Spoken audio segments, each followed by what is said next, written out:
I wrote an article a couple of days ago, came out at the Institute today, where I rehashed Kenneth Waltz's argument from many years ago, arguing that my perspective, I think Iran having a bomb, having a nuclear deterrent would be better for us. Hot take. And you can go read the article for yourself. It came out today at the Libertarian Institute.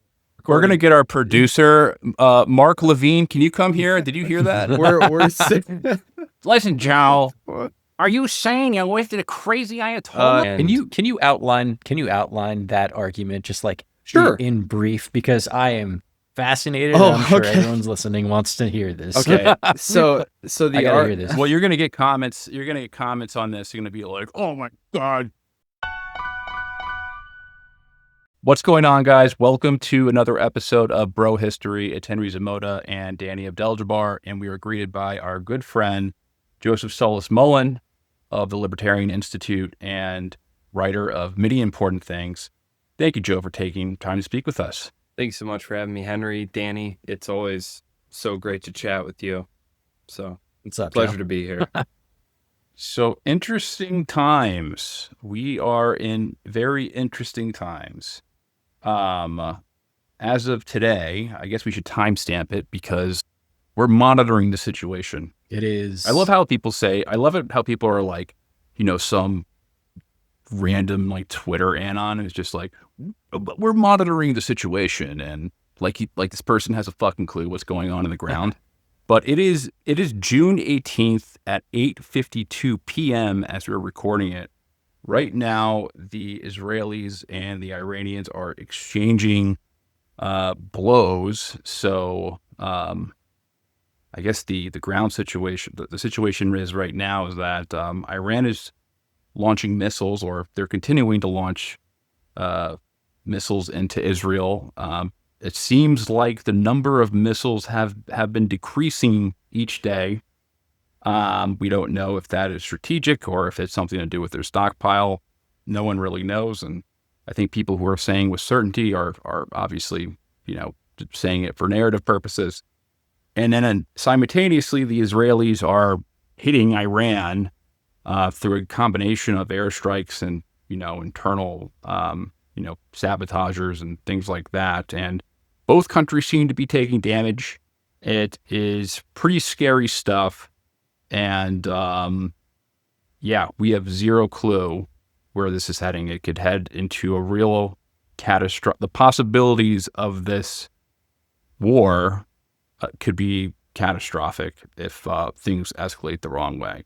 So, I guess we'll start off by asking Joe what his thoughts are. Like, what's your initial take on, the risks that we're dealing with right now?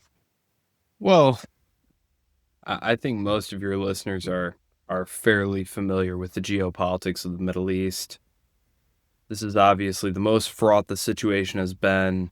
I won't say, maybe in my lifetime. I mean, I was born in 1989, just for context. And obviously there were periods of incredible tension during the 1990s, if people aren't aware of just how close Washington and Tehran came to actual blows. Well, now we actually have blows, and it's not the sort of, I won't say deniable operations, sort of clandestine, but obviously the Israelis, for example, have been killing Iranian nuclear scientists for years, things like that. But it was always like the guy was driving to work and a motorcycle slapped a magnetic car bomb to the side of his car, or something like that. This is different. Yeah. This is different.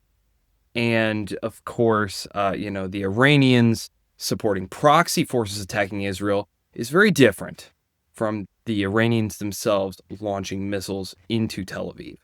So this is fairly unprecedented. In terms of the geopolitics of the region, look, I think most of your listeners are aware of the potential alignments and aware of the strategic interests of the states involved, even though these are admittedly fairly complicated.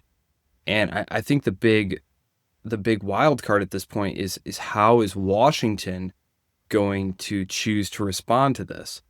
I think for a long time, all of us who sort of feared, if not foresaw, that Washington would eventually take Israel's side in an action against Iran in the name of preventing the Iranian regime achieving a nuclear weapon.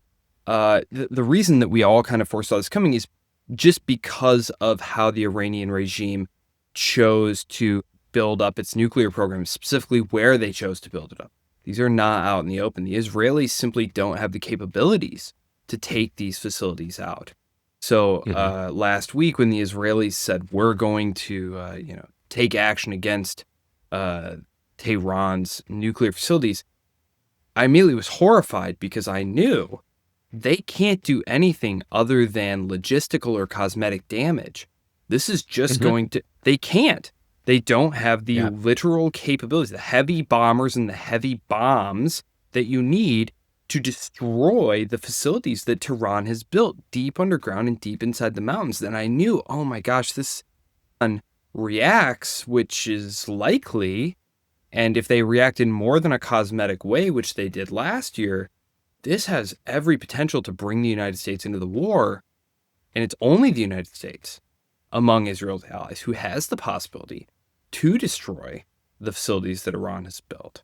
And so I wrote an article a couple of days ago, came out at the Institute today, where I rehashed Kenneth Waltz's argument from many years ago, arguing that, look, if you're an American who's just kind of sitting back, and I won't pretend that every person in every country has the same opinion on this. Obviously, it really depends on where you are.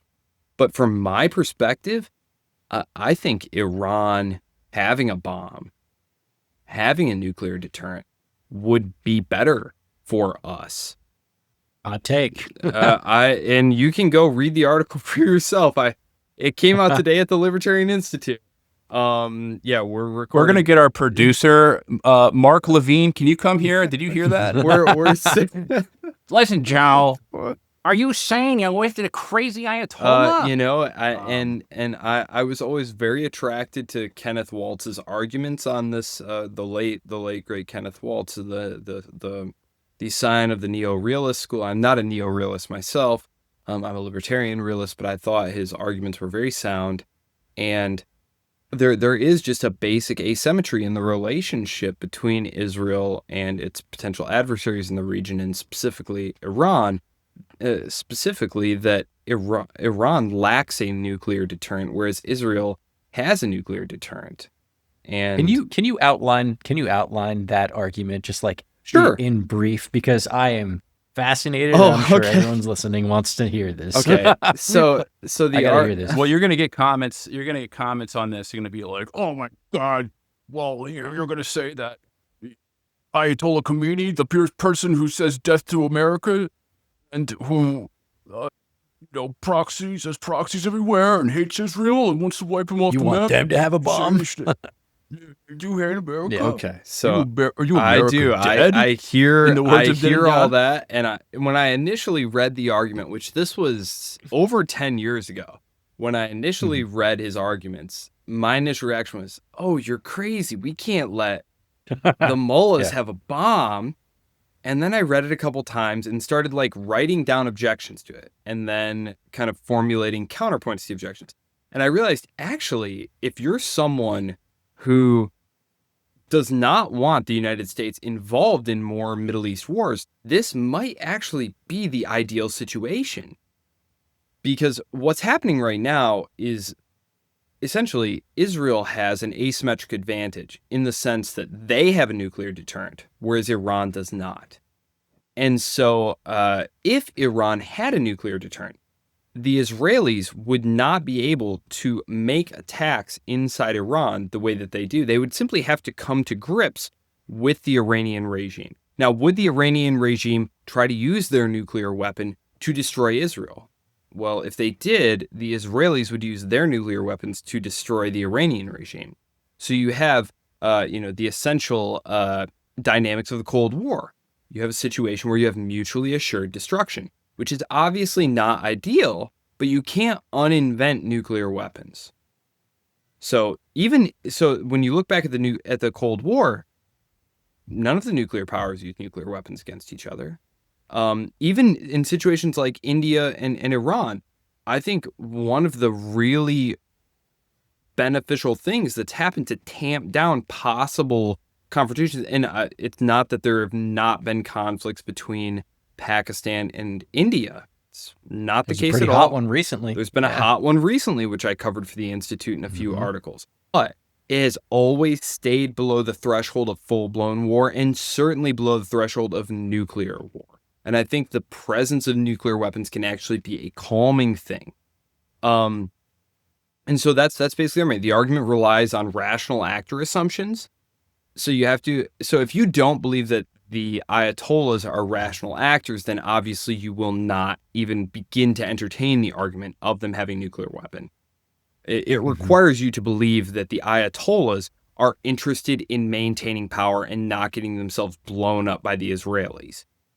So if you don't believe it, if you're someone like Levine or who is the Levine and Ladine, like if you're someone like that who just thinks that the mullahs, or at least says the mullahs, are just completely irrational, then obviously you would not allow them to have nuclear weapons. But if you're someone who believes in the rational actor assumptions, then you would be okay with the Iranian regime having nuclear weapons, because you would say, look, they're going to use them rationally as a deterrent. They're not going to get nuclear bombs and start nuclear bombing their nuclear armed neighbor who has more nuclear weapons than them and who could destroy them many times over. And so the idea here is, look, if Iran had a nuclear deterrent, then the Israelis would simply have to accept the Iranian regime, and they would not be able to conduct asymmetrical attacks against them. And that, you assume the Iranian regime is not going to use their nuclear weapons against Israel, and that eventually they would simply have to learn to live with each other. And this is something that will take time. The United States and the Soviet Union were not immediately prepared to live with each other, nor was the Maoist regime. But over time, they came to accept one another as legitimate, rational actors with rational interests, and to live together and to dialogue. And so, that's something that would take time, obviously. And I don't think the American presence there is helping facilitate that. And Waltz's article that he spelled this out, his article was called "Why Iran Should Have the Bomb." And it was actually published by Foreign Affairs back in 2014. He said, look, the worst possible world that we could have is one where the United States is standing behind a conservative Israeli regime who doesn't want Iran to have a bomb, and an Iran who has a latent nuclear deterrent, but no actual nuclear deterrent yet, which is exactly the situation that we're in now. People who are interested can go look at that. That is an interesting argument for sure. I personally think it's a very Occam's razor debate, right? Well, if they both have the bomb, they won't kill each other, right? It makes sense. It's a very simple argument. I personally feel like, and even though I can't articulate this, and I don't think there's an answer that I could ever provide, but I do feel like this is a bit of a false choice. It's like either Iran has the bomb or Iran doesn't have the bomb. And you can argue for negative or positive consequences of both of the situations. But I feel like there's some third option that we're not exploring here, like a diplomatic one, that makes more sense than all of those options. I just can't I can't make arguments for them, so I won't. But I am interested to hear. Well, the third option was tried. Well, we were trying the third option. What would you mean by that? What was the third option that we've been trying? We were literally, so I guess we weren't trying. So we were we did try, the Obama administration tried to come up with some solution surrounding enrichment and limiting their ability to make weapons, to build a weapons grade program. And what happened there? But in the program, and the deal was thrown into the toilet. By the Trump administration. So the Trump administration, and by proxy, literally Trump, is, I would argue, not a rational actor, right? So Joe, you were talking about like believing in rational actors, right? If you don't believe that the Ayatollah is a rational actor, then of course you would be totally against the prospect of Iran having a bomb being having a positive outcome. I think this third option has that very same kind of tone, except the Trump administration has very much proven that they're not a rational actor in this respect. Yeah, I think you raise a great point there. And libertarian realism posits that all foreign policy is a function of domestic policy. And I think Trump's criticism of the deal was largely rooted in domestic politics because it was Obama's deal. And so he ripped it up because it was the worst deal in history. Obama, terrible. But then he essentially wanted the JCPOA. He wanted a little bit of a tougher. He wanted a little bit of a tougher JCPOA. That's it. That's all he wanted. He just wanted a little bit tougher. And if his 2016 administration had come in and there hadn't been a deal yet, and you had presented him with the JCPOA opportunity, I think he would have taken it. He's a guy who likes making deals, likes having splashy headlines. It was an okay deal. Did the Obama administration probably want it more than Tehran? Probably. I mean, I think that's probably pretty fair. But yeah, I mean, Trump campaigned against the deal because it was Obama's deal and it was good domestic politics. Republicans, especially congressional Republicans, hate Iran. Have going all the way back. I mean, even when, if you go back to Bill Clinton and when this happens every so often, but, the moderate faction in Tehran had won an election and they wanted to extend an olive branch to Washington. And so they granted this pipeline development project to an American company. It was worth like $1 billion or something, which back before the great inflations that have happened, that was like a lot of money back then. The congressional Republicans under Newt Gingrich opposed it and got Bill Clinton to sign executive orders against it. And so it's always been good in politics to be opposed to a deal with Iran. And of course, this has to do in part with the influence of the evangelical Christian lobby and the Zionist lobby generally.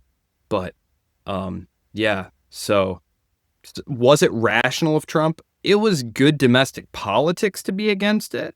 Bashing Obama was good politics if you were a Republican in 2014, 2015, 2016. Is it rational? Now it's really hard to say because Trump is such a wild card. And if you've gone and read his books that he wrote, he talks about his philosophy of like negotiating deals in the New York real estate market, which is to be kind of wild, kind of unpredictable, to be irrational, to present a front of irrationality, to keep your opponents guessing, and to make maximalist demands. And so I think the most recent thing, I was sitting down to dinner and he was like, "Yep, I'm gonna bomb you right now unless you rethink things." And it's like, is he actually gonna bomb them if they don't rethink things? Like, I don't know. Maybe he doesn't even know. Maybe he's just seeing what happens. And so Trump breaks so many of the norms that we've come to expect from American executive decision makers that it can be very difficult to know what to think. But I don't know that I would call him irrational. Maybe he's rationally irrational. Maybe that's...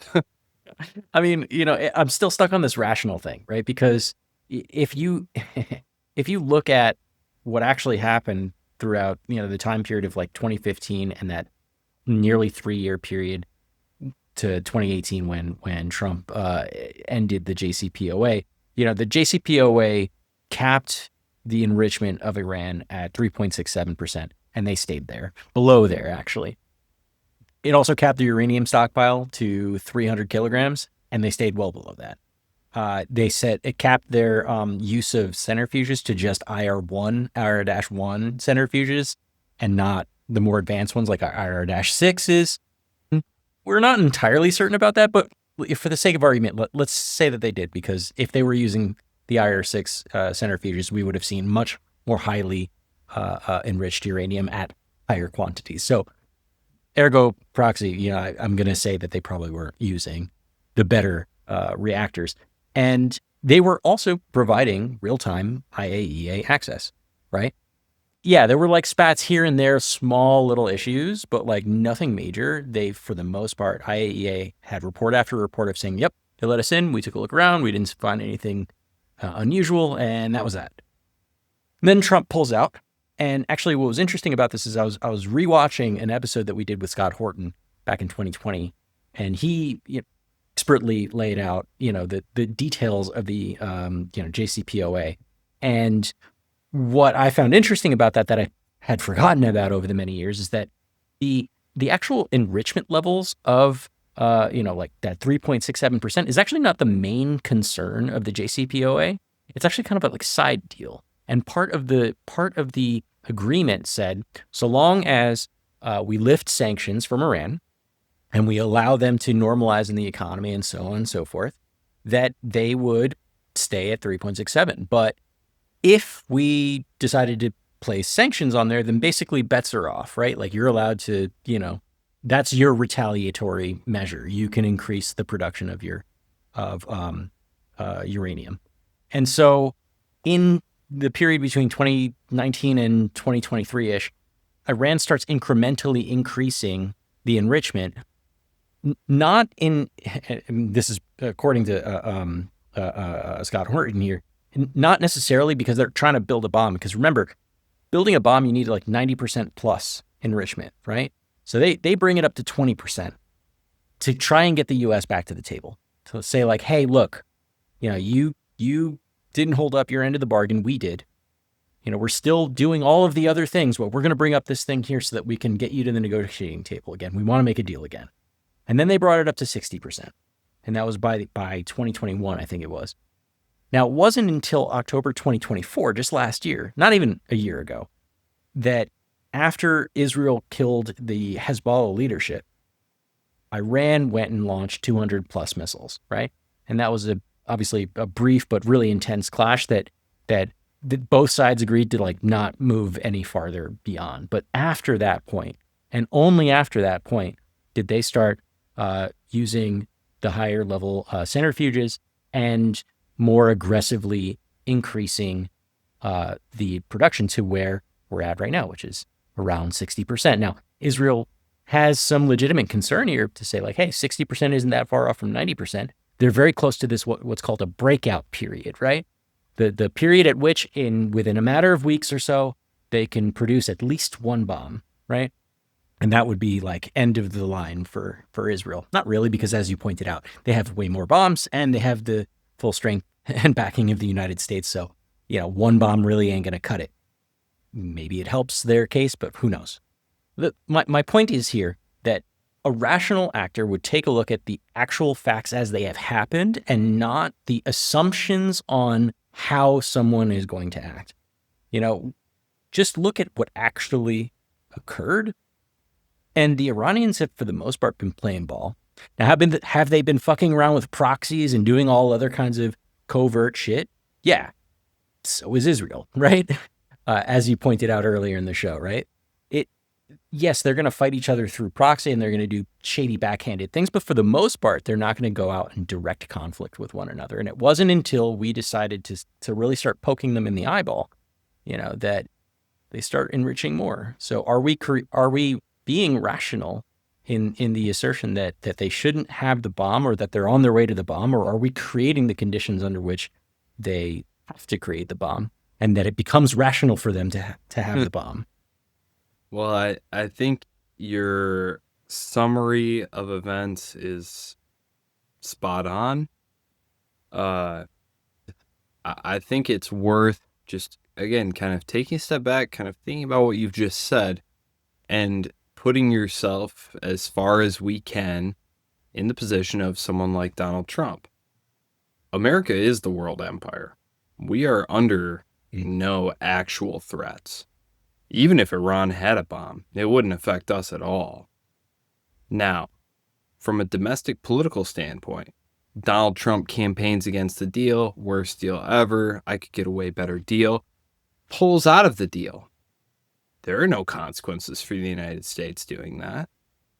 if anything, it plays to your base, which is good for you domestically. You have a lot of mega Zionist donors who want to see more explicitly pro-Likud policies enacted. So getting out of that deal is one of the things that you could do that would be good for you domestically, politically. And again, even if Iran went for a bomb, it wouldn't affect the United States, so it's not a problem. And you maintain the ability as the United States to strike Iran if you want to. Now, obviously, you have forces in the region, there's potential blowback, etc. But there's nothing really that can hit you in the homeland. Again, you do have forward force posture there. But if the Iranians were to hit them, the Iranians know that that would mean huge consequences now. So you really have the whip hand, so to speak. If you're the president, if you pull out of the deal and you put the pressure on the Iranians are the ones who are being put under the pressure by the regional power, which is Israel. Israel is the dominant power in the region. And the most powerful state in the world, which is the United States. Again, I think from a domestic political standpoint, it was rational for the Trump administration to pull out. Was the deal objectively good? And I know some people are going to kind of roll their eyes at the idea of like objectively. What does that mean? Look, if you did not want Iran to have a bomb, objectively, the JCPOA was a perfectly good deal. It was a fine deal. It's just fine. And Iran has said repeatedly they don't want a bomb. Just today, President Massoud said, we don't want a bomb. We just want to negotiate. We've been asking to get back in the JCPOA for years. We're only enriching, like you said, we're only enhancing our enrichment because that's what the JCPOA said. It said if a party violates the deal, that this is what our response is supposed to be. We're trying to get you back to the table. So, but again, I think from the perspective of someone like Trump, look, there are no good reasons to get into a deal that is going to be unpopular. There is no point in trying to force a deal through the Senate and potentially getting yourself a seriously damaging political defeat. And when you look at the margins in the House and in the Senate, do you really think a deal is going to go through? I don't. I mean, the Republicans are going to oppose it. And even some Democrats like Fetterman are going to oppose it. So there's no point in doing that. Why take a risk trying to get a deal through the Senate that could be damaging to you politically? And in terms of the current Israeli regime, putting pressure on Iran and possibly getting them bombed and, creating more chaos in the Middle East. Look, that's been a long-standing strategic, I won't say objective, but a possibility that is not inconsistent with Israeli security objectives going all the way back to the 1990s. The idea that keeping the United States engaged in the Middle East, Yoav Gallant was just on CNN yesterday or today. Was it yesterday? I think it was yesterday morning, saying, look, the United States has an obligation to stay engaged in the Middle East to tamp down tensions and stuff. Well, look, the Middle East being on fire and there being problems in the Middle East is perfectly consistent with Israeli security objectives, specifically keeping the United States highly engaged in the region, because you know that even the Trump administration, which is more inclined, if you will, because of their base and because of their donor base, to be more sympathetic towards the hardline Israelis who would like to ethnically cleanse Gaza and the West Bank, they would like to reposition forces toward the Indo-Pacific rather than having forces tied down in the Middle East. Well, having massive conflict with Iran and stuff, like, that's good from the perspective of the Israelis. And of course, for a long time, I mean, going back to the 1990s, the idea of trying to put the Iranian regime under pressure and break them and potentially encourage secessionist movements in the Northwest or in the Southeast. This is all stuff that happened right at the end of the Well, there were a couple of things that happened simultaneously. Number one was the Cold War ending. Number two was Iraq being smacked down by the United States. So you had this kind of rethink of how the region might be oriented, and so in terms of Israeli security prerogatives, it makes perfect sense to have the United States highly engaged in the region. Iran is the most clear threat to them. It's the largest, most potentially hegemonic state. Obviously, the Middle East is most likely to be multipolar. And I think the strongest argument against allowing Iran to have a nuclear weapon is that it could spark a nuclear arms race in the Middle East. I'm not actually specifically concerned about that. I don't see that as I hear that criticism. I'm fine with that criticism, but I feel like it's an arguable one. Will the Saudis go for a bomb? They've said they will. Okay, fine. I don't care. I don't care if Tehran has a bomb. I don't care if the Saudis have a bomb. I don't care if Turkey has a bomb. It doesn't matter, because if you assume rational actors, no one's going to use them. No state actor is going to use nuclear weapons. So it just doesn't matter. But it is rhetorical glue for the alliance, the specific Israeli-American alliance. And if you look at the way this is being framed, like in Israel, this is being framed as a regime change war, that it's time to remove the mullahs. Mm-hmm. It's time to do a regime change. And in the United States, it's still being couched in terms of, well, we need to prevent them from having a nuclear weapons program. And it's like, there's just this, right. I'm sure that these will sync back up here at some point here in the near future. But at this point, if you're reading the Israeli press and you're looking at the American press, there's a slight disjuncture there. So, sorry, I know that was a little long-winded, but... No, Iran can't get the bomb if Iran doesn't exist as an entity, like as a regime. Well, here's the thing. So this whole thing that unfolded, these 60 days of negotiation, and then the last day of negotiations, or I guess it technically expired. It was day 61. The Israelis launch a surprise attack, which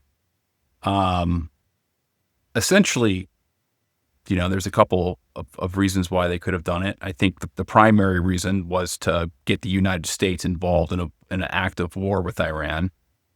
There's some debate on what the true Israeli intention is. If you read like Trita Parsi, he essentially wrote that to the Israelis, a Iranian civilian nuclear program is tantamount to the Iranians having a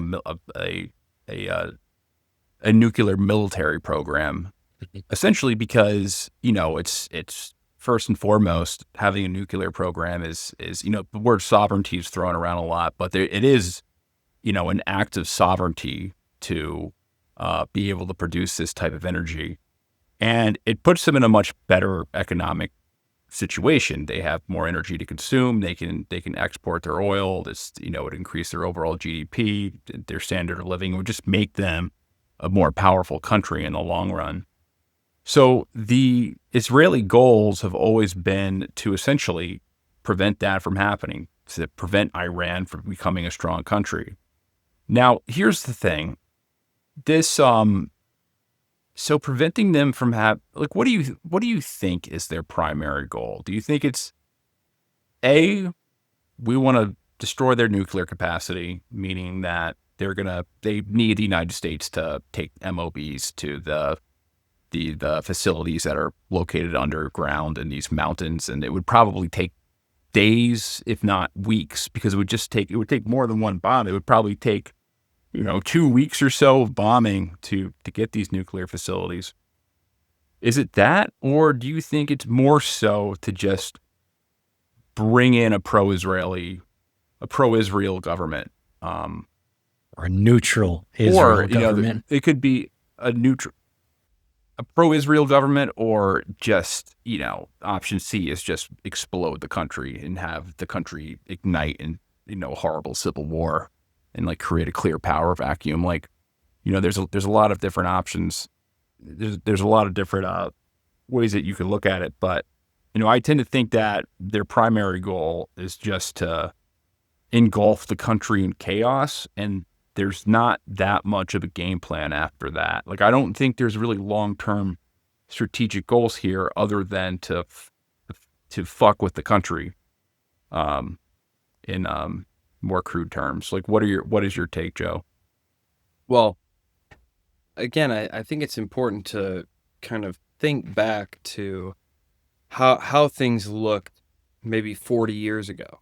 So 40 years ago, Saddam Hussein was the problem in the region from the Israeli standpoint. And the Israelis in the 1980s supported bad old Ayatollah's war against Saddam Hussein. In fact, it was the Israelis who wanted to sell the Iranian revolutionary regime weapons.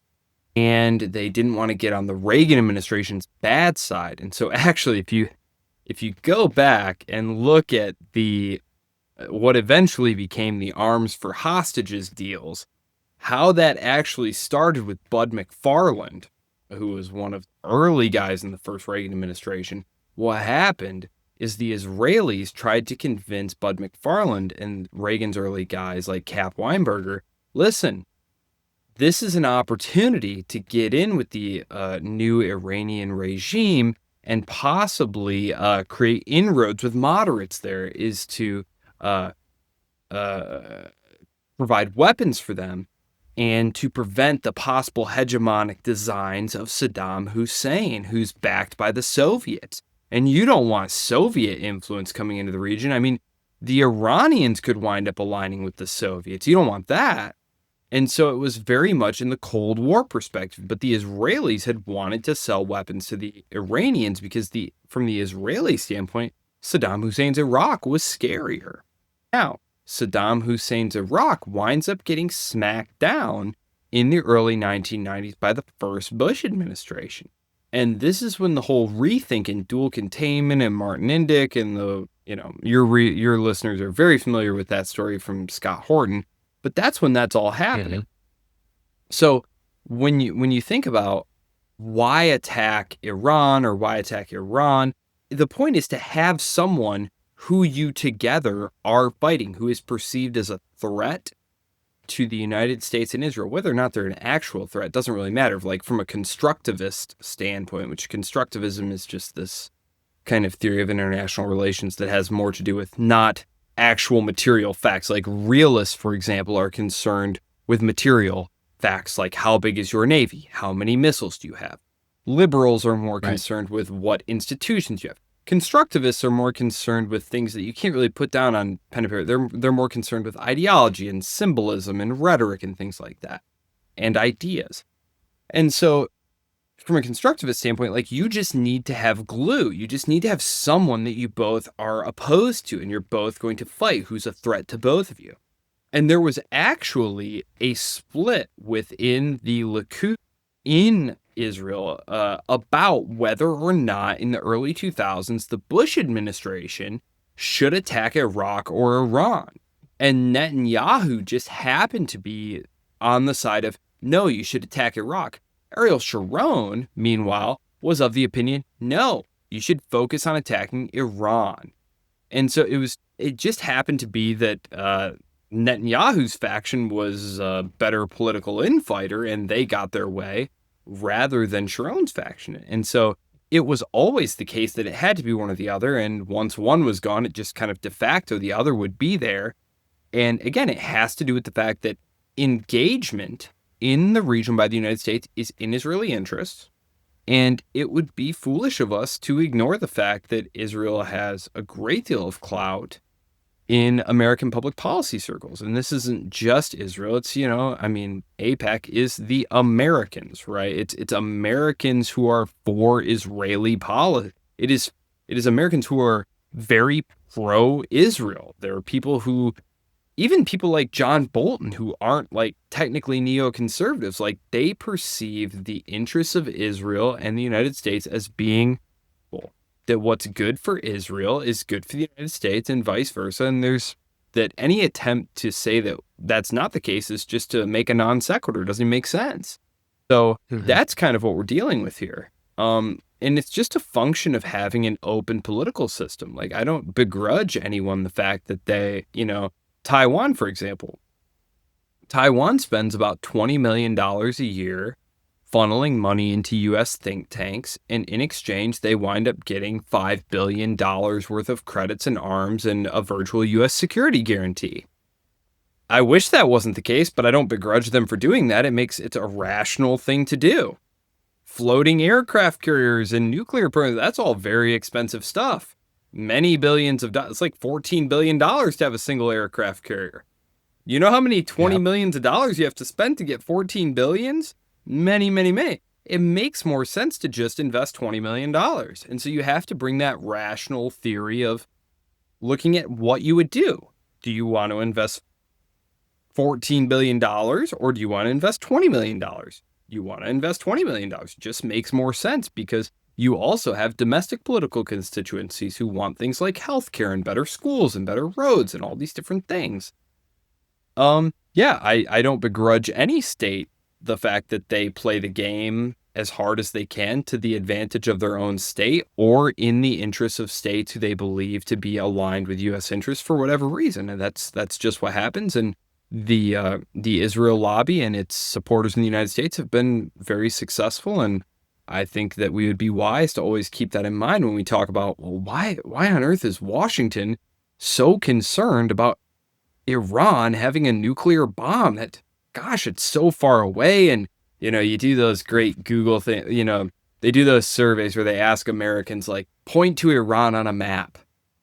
And it's so humiliating. It's so bad. And I always try to remind people, like, look, Americans are so geographically inane because nothing really matters. Like, the United States has its own oil, it has its own food, it has its own natural gas. Like, stuff just doesn't matter that's happening over there, So when they point to France and say, I think Iran is there, it's like, that makes sense. It makes sense that. Well, okay, so the average American, right? The average American not knowing where Iran is like, okay, right? Yeah. It doesn't reflect very positively on our education system, but it's not of much consequence whatsoever.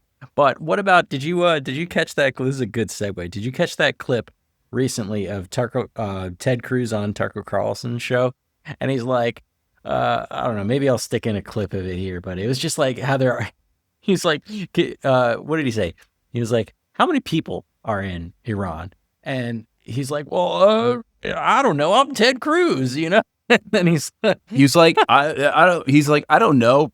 And he asked him, like, how many people are in It's like 92 million. Like it's this. like, okay. And then he's like, yeah, 92 what's million. What's the demographic makeup of Iran? What's concerning about that? So I saw like a response to that, like Ted Cruz's response. It's like, like, what am I, autistic or something? Like, I don't go around like learning the populations of random countries. It's like, he responded with a meme of Luke Skywalker talking to, I forget, and he was like, and they asked him, like, well, did you know how many people were in the Death Star? Like, something stupid, which didn't even really make much sense. It was a failed joke. But the reason why it's important, because Iran is not a random country. Iran is a country that's probably been top of mind for you as a U.S. Senator, someone who served on the Foreign Relations Committee, who's had multiple, foreign policy, who's been involved in foreign policy committees, and who's been a advocate for, an aggressive policy stance towards Iran. And not only that, he's been a vocal advocate for the quote unquote, the oppressed people of Iran, the oppressed minority groups, the oppressed liberals, women who just want the right to go out in public and not wear a hijab and get an education. So he has painted himself as an advocate for, the Iranian people who yearn freedom, and he's an advocate for attacking Iran. And he doesn't know the population because it's not a random country to him. I would, if some random person, country. If he said 100 million, people, that would have been fine. Like, you just round up. Yeah, it's 100 million people live there. That's what I do when people ask me, or when I say how many people live there, I say 100 million people. The point is, it's a big country. So this guy doesn't know anything. And it's really not, I think if you look at that at first and you know the country, you should be flabbergasted. Like, how does this guy, because Ted Cruz is not stupid. Like, he's an Ivy League educated. Wasn't he like top of the Harvard Law School? Like, he's not stupid at all. He has a very high IQ. And he doesn't know anything about this country that he's advocating a war with. And then Tucker Carlson asked him, what's the ethnic makeup of Iran? Which is a very important question, by the way, because you're advocating a war with them. This is an important factor when it comes to war. Like, what is the ethnic makeup of Iran? Like, do you know? And he's like, well, it's Persian. Then he gets into it's like, I don't know why you're asking me these questions. It's like, well, I mean, even Dick Cheney, if you spoke to Dick Cheney after Iraq War I, they asked him why they didn't go and invade Iraq. Why didn't they remove Saddam? And Dick Cheney gave a very cogent answer. He said, well, the reason why is because we would have started an ethnic sectarian war between the Shias, the Sunnis, and the Kurds. And we didn't want to do that because they understood that at the very least, they understood the sectarian divides within the country and how any type of intervention would essentially explode and turn the region into chaos. So he doesn't even know the internal politics, meaning he has no idea what the consequences would be if there were to be a successful regime change. Like, there's no forethought in there. And the only conclusion that you can really come to is that he's essentially just like an agent of Israel. He doesn't really think too much. He takes his orders and he goes with it. Or he was very open about his views. He is a believer that, essentially that Israel's been blessed by God, and it's essentially every Christian's duty to serve the interest of Israel, because those who bless Israel, will see salvation, and those who curse Israel, those who do not will be cursed. So he's operating off extremely radical theological principles with his support for Israel, which is also concerning, meaning that there's no rationalist foresight in that either. So we're dealing with like a pretty bad situation with who's in power, because the people who are with Trump, they're either, there's really two camps. There's Jewish Zionists, and then there's Bible thumpers who Bible thumping dispensationalists who have like an apocalyptic. They interpret the Bible in an apocalyptic way, and it's pretty scary stuff, because there's no one. I mean, that's irrational. If we're talking about rational and rational, like, that is an irrational view. Now, I wanted to segue into this because I think it's important. Because, Joe, you and I were talking, we were texting earlier this week, and I had texted you, and thank God so far I've been wrong. I think there's like a 100% chance that the U.S. is going to get involved. And, there's multiple ways that this could turn out. So, Danny, we spoke about this yesterday on the phone, and you and I agreed on this, but we essentially came to the conclusion that we think that, and if I'm speaking for you, Danny, interrupt me, but I'm just going to say what we said. So that the U.S. and Iran, the U.S. will most likely get involved. They're going to do some strikes on some nuclear facilities. They're going to come back. They're going to say that we degraded Iranian's nuclear capabilities by 10 years, declare victory. Netanyahu will go home, declare victory as the great protector of Israel, and he say how he saved everyone's lives, and then just kick the can down the road and just remain in kind of a cold conflict with Iran without removing the regime. They will let Iran declare their own victory, because really where they are right now is, they're at war with not just Israel, but they're at war with the West. Great Satan. Their survival in itself is a victory for them. So they can declare victory. and both states can go out without this total type of humiliation. That would be the logical off-ramp, and that's what I'm hoping for. Like, it's that. Another option would just be that the U.S. is like, hey, Israel just did such an awesome job. They completely rolled back the state by 10 years. We don't even have to get involved. Hopefully that is what they say. But there is that real consequence, especially of how radical the Israeli regime is here. The fact that they blew up this story will get out in the future. Like, I'm sure Seymour Hersh will have a story on this. Bob Woodward, however credible you think he is, I bet he will write on this in his next book about Trump, about what really happened over these 60 days. Like, the question is, was this a machination? Was this a false negotiation to do a surprise attack on Iran? Or were him and Witkoff negotiating in some sort of goodwill, and did the Israelis just spoil it at the last second? We don't really know. Trump has given the indication of both possibilities. I tend to think that they were originally negotiating in some sort of goodwill to get something or to get some diplomatic accomplishment, and then as it got closer to the deadlines, the pressure from the Israel lobby got more and more, and they just caved in and are like, all right, just do it, whatever, we'll back you. That's what I sort of think would happen, but we'll learn more as time progresses. It's really impossible to interpret Trump because he sounds like a madman. But now we're in a state. It's like, okay, if the Israeli government if they're willing to go that far, because that is some treacherous shit. So you're negotiating with them, and then you assassinate the negotiating party. That's crazy, and just do they a literally lot of killed damage the internally. top negotiator for that project. Literally day after it ended, Yeah. the 60-day period ended. Will Wild. will the Israeli influence, will they essentially let Trump do this? Like, will they pressure them to go all the way?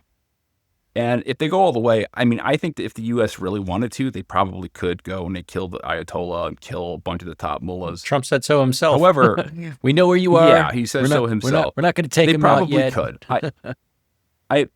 If the Israelis did what they did and they've targeted all these people and, they got Nasrallah, like they're, whatever you say about the Israelis, they're really, really good at killing people. They're really, really good at assassinating people. It's pretty astonishing how good they are at it. Honestly, it's terrifying at the same time. It's like a terrifying prospect that they are so good at murdering in these covert operations. No matter where you are in the world, like they'll no matter find where you. they are, they can blow your phone up as you're talking. Right. They can blow this podcast up. So, I'm of the opinion they could kill the Ayatollah. What happens? Like, does the government fall? Does, we're going back to the demographic issue. Iran is a big country. What really kind of makes the state itself is that there's just natural borders around it. Like, the entire country is surrounded by the population centers are surrounded by multiple mountain ranges, by big deserts. So there really are natural borders there. So the way it's set up, there's going to be a dominant group that's going to monopolize, violence over that entire territory. I don't believe that the Iranian state will be balkanized. I don't think it really could be balkanized. And if it was balkanized, it would be for a very short period of time. Maybe like, the Kurds break off for a little bit, but and then in the southeast, the Balukas or, maybe they have some type of factionalism. There's like some type of separatist movements. The ethnic groups with historical, with a history of breaking off. But in terms of like the people in power there, it's still going to be the IRGC. Like they're not going to kill every single member of the IRGC. There's still going to be, the Shia loyalist. Are you going to flip all these people into supporting a pro-Western government? are you going to install the Shah's son, which has been an idea that's been floated around? Like, it's ridiculous.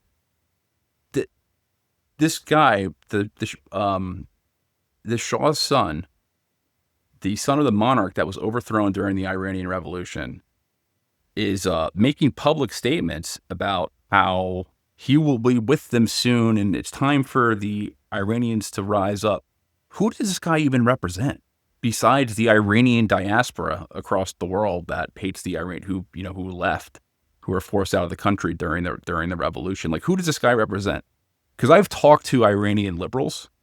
I've talked to people who are part of like some of the reform movements, like the Green Movement in Iran. And basically, like, yeah, like, we don't love the regime, and there's a lot of problems with it, and we do want some type of liberal reform. These are the middle educated class in Tehran, essentially. But we don't want the monarchists to come back. Like, that's not our end game. There's no yearning for that. We don't like these MEK freaks, obviously. These people who carry out terror bombing campaigns, and those people would be lynched on the street if you put them in Tehran. So the primary power faction, even if the state collapses, will still be the IRGC, will still be those members. You're not going to remove them from power. And the only way to do that would be to have some type of occupying force. We'd have to do a Morgenthau plan, essentially, a de-Baathification type process where we went and we disarmed them and then had to put troops on the ground to support a transitional government. Mm-hmm. And what does a transitional government there look like? Like you can imagine, because we put transitional governments in power before, and they're not strong. They're never very strong. In the case of Syria, which is a recent example of a regime change, at the very least, Giuliani was a warlord. You know what I mean? Like, there was some weight to things that he could accomplish. He had a very powerful state backer in Turkey, who was a direct neighbor, where he was essentially armed and abetted for years to do what he did. And, say what you want, he was an Al-Qaeda guy, but he was a warlord. That brings a certain level of authority. Some fucking liberal professor in Tehran, and a bunch of technocrats, and a bunch of UN type technocrats, are they going to be able to establish a government that will be able to transition through a state collapse while holding the peace? I don't think that would be possible. Like, I think that the IRGC would what most likely would be, what the most likely scenario, if they kill the Ayatollah, remove that government, it would be some type of military junta, and then they would bring about another clerical leader as their primary kind of figurehead. I don't actually know the I don't know the actual answer to this, but there's also the regular army of Iran. So the IRGC is strong and powerful, but they're not the whole of the Iranian military. There is a whole... Yeah, there's about 250,000 IRGC members, and then the Iranian army is about 1 million people, 1 million men. Is it a so then wouldn't it be army? Just by numbers? Wouldn't it be more likely that the regular Iranian army takes over rather than the IRGC? Yeah, but they have the most internal political clout, the IRGC. Disclaimer, we have been recording for about 40 minutes and we had technical issues. So we may or may not recover the first 40 minutes of this podcast. So it will be sort of like walking into a middle of a story or a middle of a podcast, because we're probably not going to go back and reiterate the things that we talked about. So hopefully we do find that file and we can do it, but if not, it's okay. We were talking about, obviously, the global condition, the global situation. So the global situation, U.S. is on the verge of going to, effectively the United States is at war with Iran. Israel and Iran are lobbing missiles back and forth at each other. Well, Iran is lobbing missiles. Israel is through a combination of airstrikes and covert attacks, is assassinating Iranian leaders and taking out facilities. They're both hitting each other. It's getting very, very scary, and the likelihood of the United States getting involved is very, very high at this point. It could happen tonight. It could happen as we're podcasting. And what we were talking about is really, earlier we were talking about the lead up to this. So the specifics of the Iran deal and, the rationality of having a nuke and the, really the, how having a nuclear weapon, essentially gives a country sovereignty. Now, where we were leaving off is, all right, so what's next? So let's just say that, this turns into a regime change war. What is the next thing that will happen? So let's just say that the United States and Israel, they've removed the Ayatollah from power. They, take out all the hardcore mullahs, and there is effectively no state. Like the Iranian state as we know it, the heads of power of the regime is gone. They're destroyed. Who do you realistically put in power? Like who fills up that power vacuum? Because we were talking about Ted Cruz not understanding in his interview with Tucker Carlson, he didn't actually know the population size of Iran when he was pressed on it, which he responded by saying, I don't memorize the populations of random countries, but this isn't a random country. This is a country that the U.S. may go to war with. So you would think that you would have to know something about it. And then Tucker Carlson pressed him on what are the ethnic groups of Iran, and Ted Cruz got defensive, and he basically was like, "Oh, why are you asking me all these questions? Like, who cares about that stuff?" So the reason why this information is important because the ethnic and sectarian breakup and makeup of Iran would really determine, really the forecast of like who would take power. And there's different ethnic groups in Iran. It's predominantly Persian, but there's minority sects, there's Azeris, there's Balukas. Is it Baluka or Baluks? Baluk. I call them Balukas. Balukas, there's Kurds, there's an Arab population, predominantly it's Shia Muslim, but, the Baluks are Sunni, the Kurds are Sunni. But realistically, the people who would take charge, the people who with the most political capital, if you remove the regime in power, it would most likely still remain in the IRGC. So, who would take, who has the political capital? Who has the power to fill that void? It's not the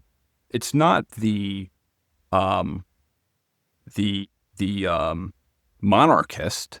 You hear the Shah's son talking about essentially reclaiming the throne, making these announcements that it's time for the Iranian people to rise up, and he'll be with them too. He doesn't. I've talked to Iranian liberals, and though they're not fans of the regime, they don't like the Shah and the monarchists. Like, this guy wouldn't come in as a liberator. So we're talking about a country with its regime destroyed, and there's really there's no clear transitional government. And I use the example of, with Syria, at the very least, Giuliani, as bad of a guy he was, at least he was a warlord. That kind of gives you some credibility. At least he has the ability to enforce some sort of monopoly on violence. To make a transitional government in Iran, you'd have to back them militarily. You'd have to provide people to provide security forces. They're not just going to flip the Iranian army, or they seem to think that they'll flip the Iranian army to being the good guys fighting for liberal democracy. They still exist. They still have their customs. They still have their culture. They still have their history. It won't be so easy to do that. So we're looking at, I think, the most likely scenario, if you remove the Ayatollah, is a country that would be dominated by the remnants of the IRGC because they have the most political and economic clout. And you can end up getting a more militarized and even more hardline government in Iran in the future, which, again, could cause future blowback. So, Joe, I know that you had some notes about this, so I'd love to hear your take. Yes. Hopefully we'll be able to recover everything that we had been talking about leading up to this point, but yes. All the notes you'd been talking about, in leading up to this, you had started out by talking about Ted Cruz and how, gosh, Ted Cruz in his Tucker Carlson interview didn't even know the population of Iran. He didn't seem to know anything about the ethnic makeup of Iran. No, and you said, hey, Ted Cruz, he's such a smart guy, editor of the Harvard Law Review, great debater. Look, I don't doubt. Master debater, Look, one I might don't say. doubt. I don't doubt that Master debater. 25 or 30 years ago, law clerk Ted Cruz was a ferocious and a keen, incisive arguer. But that is not the Ted Cruz of today. Ted Cruz has been in the Senate forever now. He is just a fat cat who is interested in catering to his domestic consists and his interested political groups. Look, the guy's taking $2 million from AIPAC. I mean, it's not complicated why he votes the way that he does and why he can't answer basic questions about the demography of Iran and why he defaults to ludicrous things about, oh, do you want to see a mushroom cloud over Washington? He doesn't need to critically think about this issue. His constituents, and there's been a lot of interesting, polling that's been going around. Look, while it's true that the majority of Americans, no matter how you slice it or dice it, whether you're conservative, whether you're, new right, old right, left, whatever, they don't want a war with Iran, but Americans overwhelmingly also don't want to see a nuclear Iran. And unfortunately, we lost the part of the talk that we had where I talked about why a nuclear Iran would not actually be a terrible thing from an American perspective, but for Ted Cruz, it's a no-brainer. In terms of Israel, you had mentioned that, look, being tough against Iran is just good politics for an Israeli politician. That's very, very true. One of my friends is actually a journalist at Haaretz, and we talk not infrequently, and he told me, he said, look, I know you guys often cite our articles at like antiwar.com and stuff, but like you have to understand that we're a gross minority in Israeli public opinion, especially since October 7th. Opinion is strongly behind taking a very, very hard line against the Palestinians, taking a hard line against any of the outside groups like Hezbollah or their backers in Iran. So striking against Iran is not going to hurt Netanyahu. If anything, it's going to bolster him, especially at a moment where his own coalition is in danger. This is something that hasn't really been in the news, but there's a faction of Netanyahu's government that is displeased by the fact that he hasn't created a carve-out to essentially keep the ultra-conservative religious groups from having to serve the mandatory time in the Israeli military, which is kind of interesting because you'd think, well, wouldn't they be the ones who want to support the Israeli state? No, actually not. They actually want the kingdom of Israel. They don't want a secular Republican state. They actually want like a Jewish kingdom under a king ruled by Jewish law. So they don't actually want to serve in the secular Republican Israeli military. And so it's kind of interesting. And that's a part of his coalition that he needs to keep together here. And so there's all sorts of political calculations that go into these things. In terms of Trump and Witkoff, which you had brought up, Henry, you had brought up a great point here. And I do think this is so interesting. 6 months or a year from now, what are we going to learn about what was going on inside the White House. What were the deliberations actually like? Because from the outside, it's not clear. And we talked about earlier in this talk, Trump is such a wild card and so difficult to predict because this is part of his negotiating style. So was this a good faith effort by Trump and Witkoff that was derailed by the Israelis? Or was it just a pretense? Were Trump and Witkoff just trying to keep the Iranians talking to lure them into a false sense of security for these Israeli strikes? We don't know, and we won't know until, as you said, Seymour Hersh or Bob Woodward let us know in their articles and books. As far as Iranian... It's funny, though, because, like, that's who we're depending on. Like, I like Seymour Hersh. Like, listen, I respect Seymour Hersh. I think he's done a lot of great investigative work.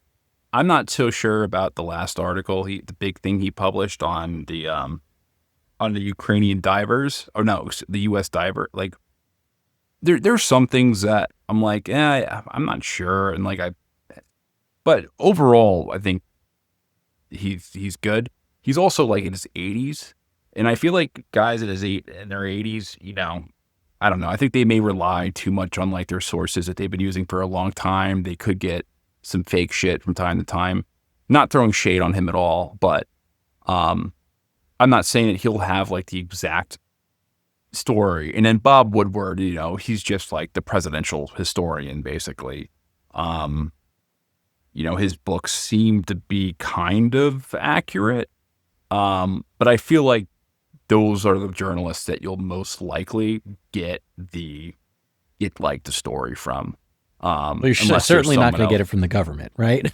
Because you're certainly not going to get it from your cable news channel. You're not going to get it from Fox News or CNN. It will be from a mainstream journalist who has a lot of connections and who's, willing to write a story that is somewhat truthful by, talking to, because I'm sure they'll interview Witkoff and they'll talk to different people in the administration, because this whole foreign policy situation in the Trump administration has been a fucking mess. Like the fact that they brought in Pete Hegseth, who's like this kind of weird Bible thumper type guy who the DUI hire, and then they brought in, there was so much turnover in his department, and it's just overall it's just like a mess to begin with. But we'll find out that story. Oh, what was I getting at again? Collect my thoughts, Danny. What was I saying before I got sidetracked? Well, I don't know. The final thing that we had been talking about was Iranian disintegration, because Ted Cruz hadn't been able to answer basic that's the questions about the demographic makeup of Iran. And this is something that you and I had been... Yes, it was a tragedy. Could you repeat this the is question? Something you had texted me about the other night. And we had just kind of fired some texts back and forth talking about, the possibility of secessionist movements and kind of comparing it to the 1990s neoconservative idea regarding Syria and Iraq, which is dealing with crumbling states. And the idea that from the Likudnik Israeli perspective that, look, just having less large, less cohesive states that were mired in internal struggles is essentially not incongruent with Israeli security policies from a certain perspective. Obviously, there are some who disagree with this, but certainly from the Likudnik base, and obviously there are splits there, and we had started to talk about how there was a divergence in the early 2000s between the faction that was essentially behind Netanyahu, who supported going after Iraq first, and those who were behind Sharon, who supported focusing on Iran. But essentially, from the Likud and neoconservative perspective, the idea that you want to break down these neighbors into potentially smaller, more manageable, more divided states, or at least keep them focused on their internal issues and not focused on you, that this is a good thing. That was what we were talking about. And in the case of Iran, Yes, of course. They're they're not just Persians, and why are you asking me about this, as Ted Cruz would say. Yes, there are Azeris, number one. But as we talked about in our text back and forth, the Azeris are very well integrated into the economic and political elite of the country. In fact, Khamenei is the current Ayatollah. He's an Azeri on his father's side. So the idea of Azeri separatism, even though you can find papers from various Washington think tanks talking about them being a potential separatist group, I just don't see them being a very high risk group. In part because if you look at the other groups, people like the Kurds or the Baluchs or the Awazai, they have armed militia groups who are ready to go, who already exist. And if there were a decapitation strike against the regime in Tehran and central control were to flag for a period of a month or two, whatever the case may be. And I think Henry's right that the IRGC has the institutional capability to reassert control over the country. I think there's a low possibility that the state would kind of fly apart. It's possible, but I think it would take a sustained effort by outside powers a la Syria, right? Like if the Syrian civil war, and I promise to come back to what I was saying, but like if you take the Syrian civil war, like pretend that no outside powers had been interfering. Assad puts down that internal insurrection. Maybe it takes him a year or 2 years, but like he puts that down. The same thing would happen here. That being said, if there was outside support or something like that going on, it's quite possible that the Baluchs could in southeast Iran it's quite possible that you could see a secessionist movement there that was successful. The Kurds, of course, in the northwest, that could happen.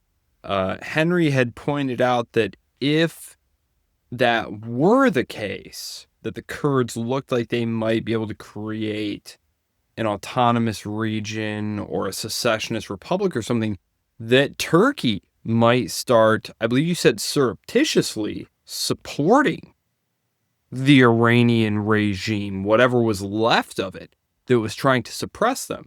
And that's an interesting idea. It would have to be surreptitious. It would have to be kind of clandestine, deniable stuff, just because of their complex relationship there with Washington. But from the well, I think Turkey has a little bit more pull than most countries than most U.S. vassals. I think they're definitely less of a vassal than you would say like the UK, which is like a complete Sure. U.S. vassal, or Germany, which is a complete U.S. vassal state. They have enough.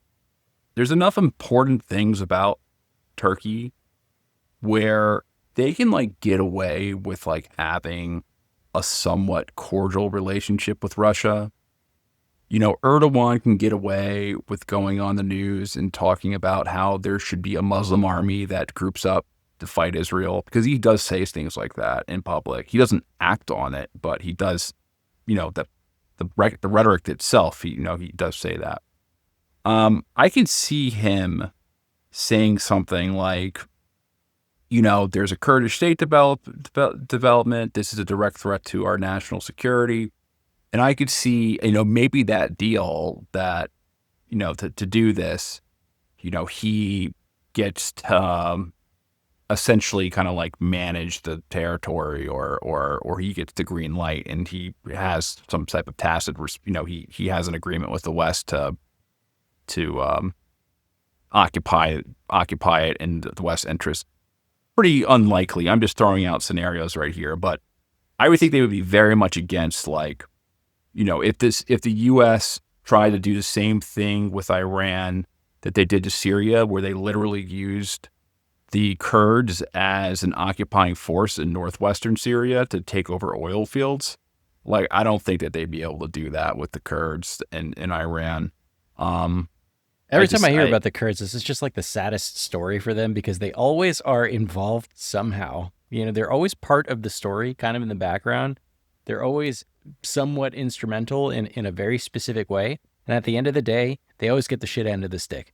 Like, these guys, they can never catch a break. In the words they're of just Henry used and Kissinger, abused.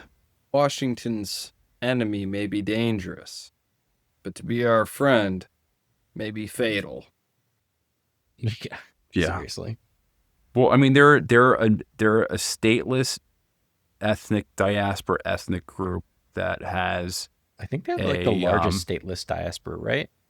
That they're very. It's very easy to go to groups like that and say, "Hey, do you guys want a state? Okay, go kill those guys. Right. Go fight. They'll go do that stuff, and you'll eventually, get a state. That's exactly who you would want to use. Like whether it's like Syria or Turkey or Iraq and now we're talking about Iran. Like every time one of these conflicts pops off, they're offered something, and they don't get what they want. So honestly, if it comes down to this, my hope for the Kurds is that they just ignore everything that the external third parties are offering them, because it's not gonna pan out for them. They just do whatever they want because no one's gonna give them anything. It's just at this point. It's like the historical joke. Yeah, it's but they probably would be in the best position. I don't know that much about the Baluchs. I know that Saudi I don't either, Arabia but the used Baluchs to are only about sponsor them. 2% of the population. So like the biggest ones, if we can answer the question for Ted Cruz here, are obviously the Persians. So they group together the Persians, the Luris, the Galaki, and the Mazandaranis. I'm guessing they're all just similar enough that they can lump them together at 66%. And then the next largest ethnic group are Turkish and other Turkic language speaking ethnic groups. They lump those together at 18%, Kurdish at 10%, Arabic, generally speaking, at 2%, the Balochi at 2%, and others, which includes Armenians, Georgians, Circassians, Assyrians, etc. Exactly. At just 2%. And so you have the Kurds, they're the obvious candidate because, as I said, the Azeris are very well incorporated and they're very spread out. What you need is a high concentration of potential separatists. And the Baluchs it's a very small percentage. And terrorist activity could continue, but if you have the capability of deploying force against them, and this is where we were going earlier, and I don't know if this got cut off when we were talking earlier, but the IRGC, they have the financial resources of the state. This is one of the reasons why the late George W. Bush efforts, and this all goes back to various things that were going on at the time, but the attempt to sanction specific IRGC-controlled entities, because they're very involved in Iran's economy. They have the resources that, in the event of state collapse, the regular Iranian army would not have at their disposal, that they would be able to easily crush a separatist movement down in the southeast. Whereas, as you said, especially if Washington were providing them backing, I think the Kurds would be a huge problem. They're always a huge potential problem, especially because they're an extremely effective fighting force. And of course, the terrain is very difficult. It's not as though the IRGC has a terribly sophisticated force. I mean, it's nothing to laugh at in the region, but certainly if you compare it to like the United States or something like that, it's fairly primitive by comparison. But it's certainly alarming that this is something that, going all the way back to the 1990s, this is something that's been talked about, is the idea that it would be good to try to encourage these centripetal forces to kind of break the state apart, to just have pieces of it flying off in different directions, and that this is something good and that we should encourage this. I just think this is crazy. Just having looked at, and again, it's crazy from my perspective, but if you look at it from, the perspective of an Israeli hawk, maybe it's not so crazy. But just looking at it from my perspective, like, where did ISIS come from? It came from these vast, ungoverned spaces where these, well-armed, ideologically driven militias were able to assert control. And we're talking about managing state control and allowing vast, ungoverned spaces to open up.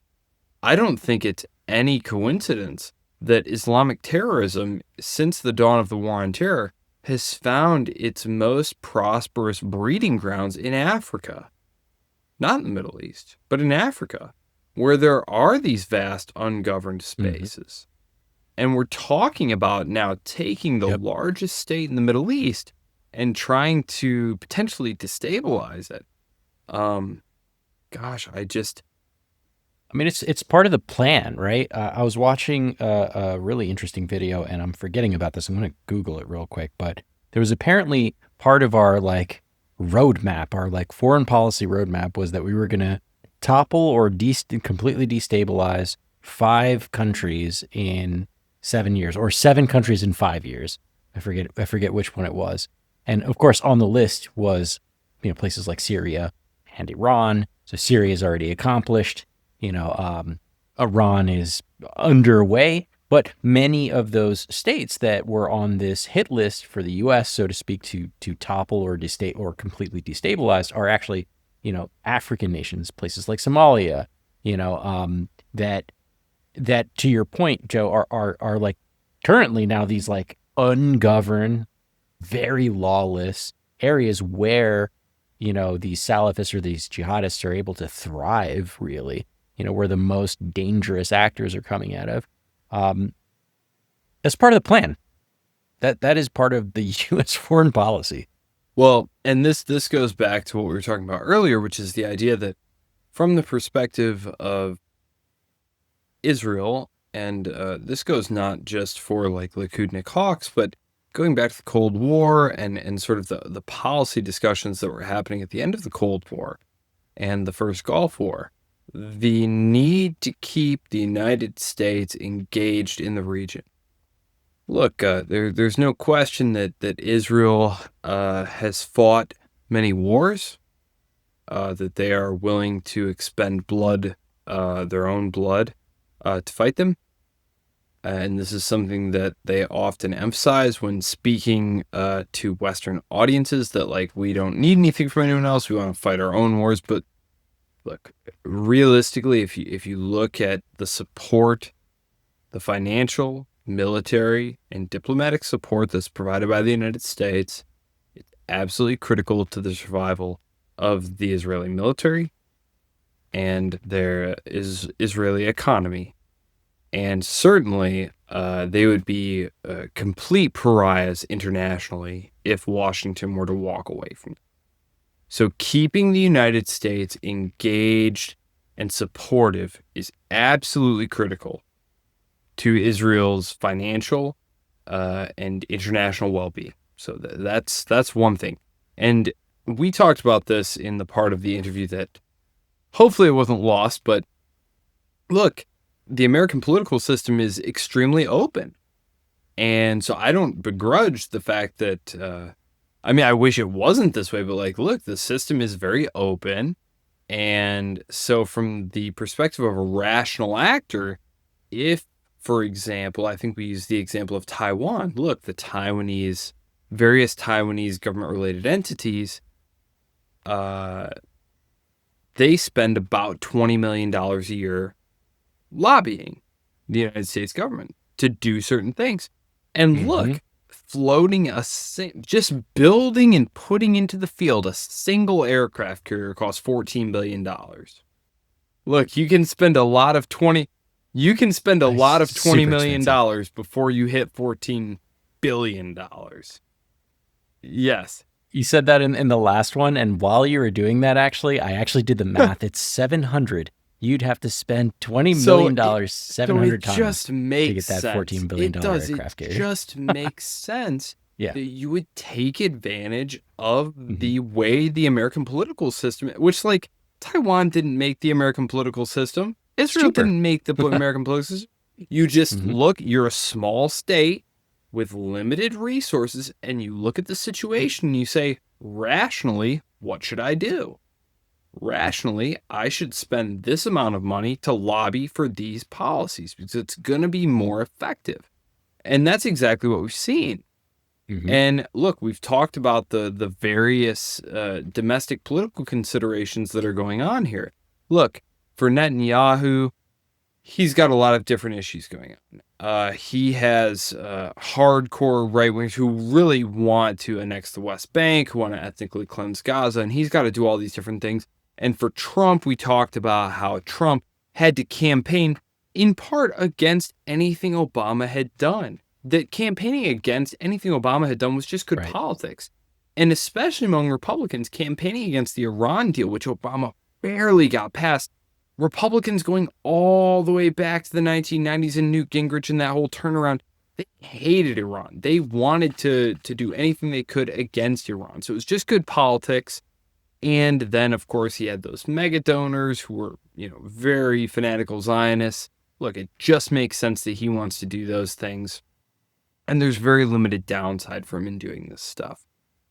I know we're running up. I think we're coming close to 2 hours here now that we've been talking.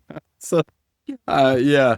But in total, obviously, from the perspective of the American people, I wrote an article. It actually just came out today. We're talking on the 18th. We're talking on June 18th.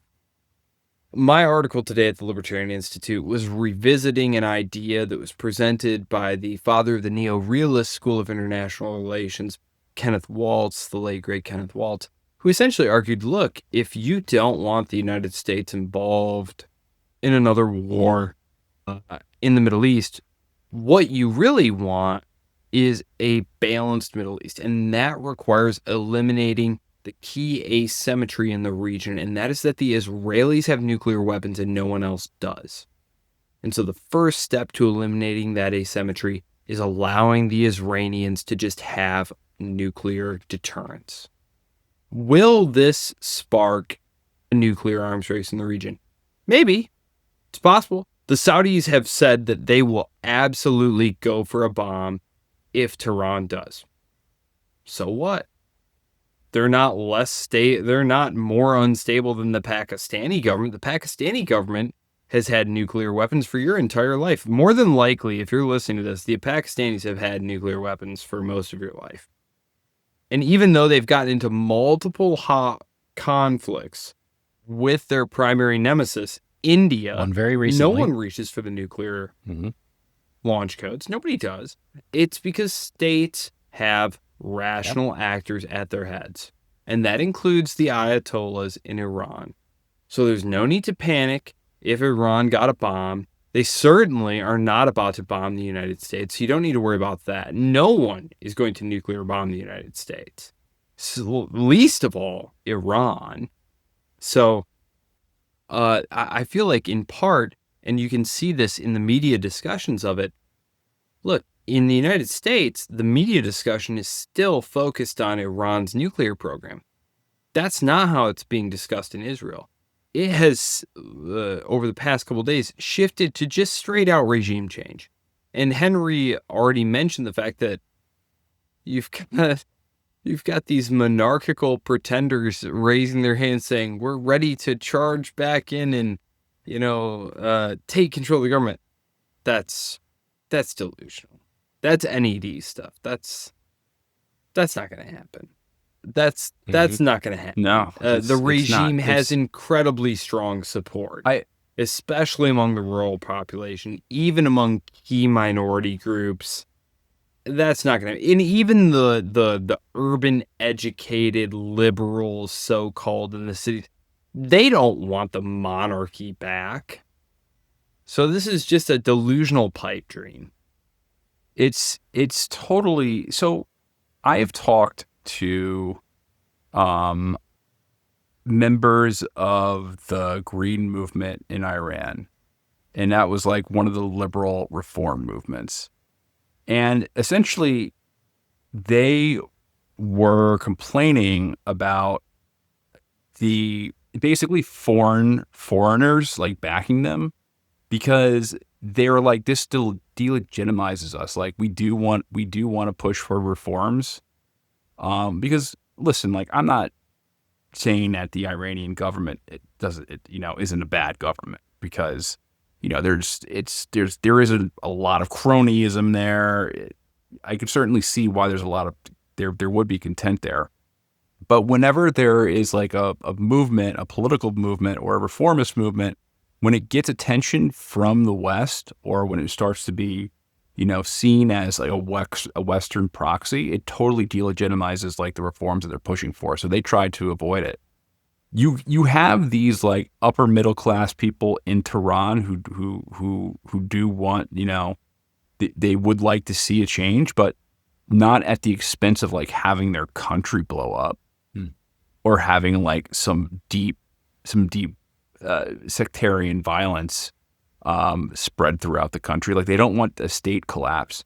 And something about Iran that people need to realize is that, yeah, it's a huge country. It's 100 million people, 92 million people to be exact. But there's like you have to go back to the way the borders were drawn, and the modern. This is a whole separate discussion, because like the way the borders were drawn in Iran it's really complex. It happened over about 100-year period, mostly by the Russians. The Russians treated Iran like basically like their playpen, their sandbox in the 19th century. There's actually not, there's a lot of talk about like, will Putin join Iran? There was a lot of historical hostility between the Russians and the Iranians during the night that stems from the 19th century. So the point is, the borders that were actually drawn over this period of 100 years, from like 1820 to like 1920, when like the border, like after World War I, the borders are kind of solidified. They're actually kind of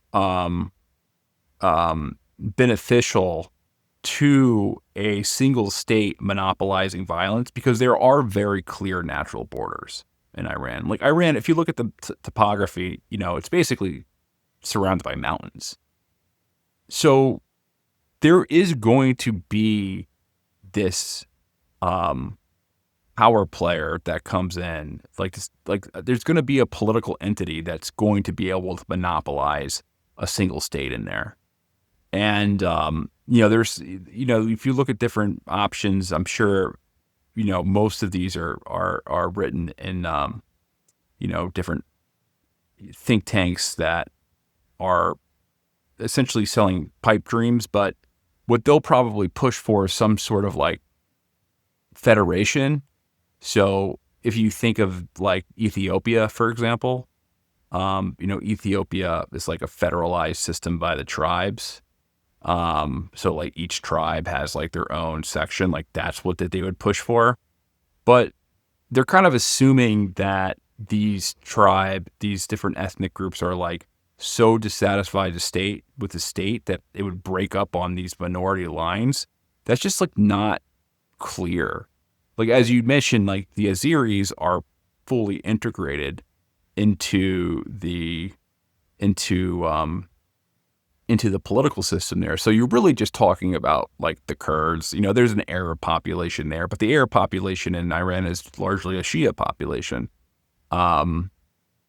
So anything that they sell you about, oh, this is the way that we would carve it up, is like, it's not going to get balkanized. It will not play. Work. Yeah, I don't see Iran being balkanized, with the exception of maybe the Kurds.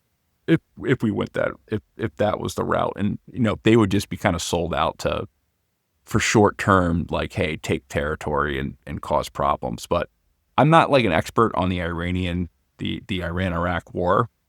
The Iranian regime survived that, and 1 million people died in that war. That war was awful. Mm-hmm. It was maybe the worst war that took place in the second half of the 20th century. I don't know if you can think of another one that was as horrible as the Iran-Iraq War. It was a truly brutal war. Basically, it was World War I in the Middle East in the 1980s. Like horrible trench warfare, chemical weapons were frequently used. It was a war. It was essentially a U.S. war against Iran. Certainly, the Iranians saw it that way.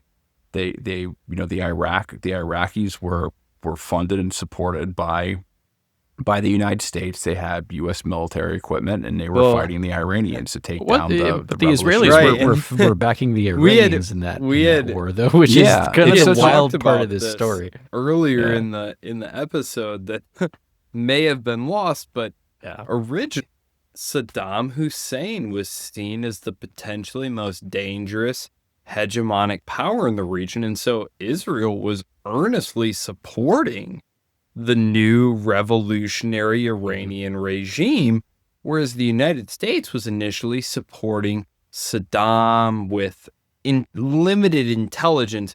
Saddam was getting his materiel at this point still from the Soviet Union, and this was all wrapped up in what eventually became an arms for hostages deal. I'm not going to get into the Iran-Contra scandal, but initially what the Reagan administration and Bud McFarlane were hoping via an Israeli conduit, because the Israelis wanted to sell more weapons to the Iranian regime, but they didn't want to alienate Washington, who didn't want to sell them weapons. They tried to sell Washington and Reagan's early National Security Council on the idea that, look, actually Saddam is more dangerous. We need to support Iran, and they convinced them to do that. And so they started supporting Iran, and then there were hostages who were taken in Lebanon. This is not the American embassy hostage that people. This was in Lebanon, and so the Reagan administration was trying to sell arms eventually to Iran to get the Iranian regime to put pressure on Hezbollah to free the hostages in Lebanon. So that was a different hostage thing. But then after, no. You think Ted Cruz he knows may that? have known that at one point, but I'm sure sitting in the Senate for many years has completely rotted his brain out. No. Hey, you know what? I'm gonna hot take here. Who goes ahead remembering things like that? I mean, even as podcasters who folks like us who are in the know and like studying this kind of stuff, like it is even legitimately hard for me to keep like heads and tails of these kinds of stories because it's just so weird and complicated and then there's this other thing but there's this exception and then there's this other thing. I definitely there's hear this you. other little wrinkle. I wish that our senators were more aware of this stuff, and it's not even like that complicated. It's just like they could try harder, I mean, sure. their number one job once they're elected is to keep getting reelected. And is getting reelected dependent on you remembering what happened in the 1980s? No, it's dependent on you fundraising money. And Ted Cruz has gotten almost $2 million. Ted Cruz has gotten almost $2 million from AIPAC. So just repeat whatever you are told to repeat. Yeah. And anyone who hasn't watched that Tucker Carlson bit where Ted Cruz is talking about who is AIPAC is actually pretty hilarious. But no, it's important to remember that Saddam was considered the potentially hegemonic, dangerous actor, that his Iraq was the dangerous one. And it was only after George H.W. Bush completely destroyed, kneecapped Saddam's regime, and then the Cold War ended, that there needed to be a rethink of the Israeli-American relationship, and also who is Israel's number one threat in the region, because it was no longer Saddam. And so, yes, it's very easy to see these two things in conjunction. And yes, there was a very close timeline to the two things, but they did happen for different reasons, and they happened to intersect. But the fact is that Iran becomes the new whipping boy for Israel because Iraq has been kneecapped. So, yes, that's all very true. And those of you who listen to this podcast have probably read Scott Horton's book, My Boss, his book. It is all true, but it is also highly contingent. And it's not that Iran didn't do things that led to the Israelis always recognized Iran as a potential threat. They simply recognized Saddam as a greater threat. So, and then there were, of course, potential openings in the 1990s are a really interesting period. There was a period where the Iranians were clearly trying to extend an open hand, and Bill Clinton wanted to take that open hand, but Newt Gingrich and the Republicans prevented him from doing that, and so Bill Clinton pivoted, and then George W. Bush was basically an idiot. I don't really have anything to say about George W. Bush. I think that he was just the worst, honestly. Like, when I hear people in the press today disparage Donald Trump, who I hate Donald Trump too. I hate Joe Biden. I hate Obama. I hated all of them. But when I hear them pine for George W. Bush, to me, it's just like, are you mad? Are you completely mad? This guy was an imbecile in the truest sense of the word. And, oh gosh, oh my goodness, just,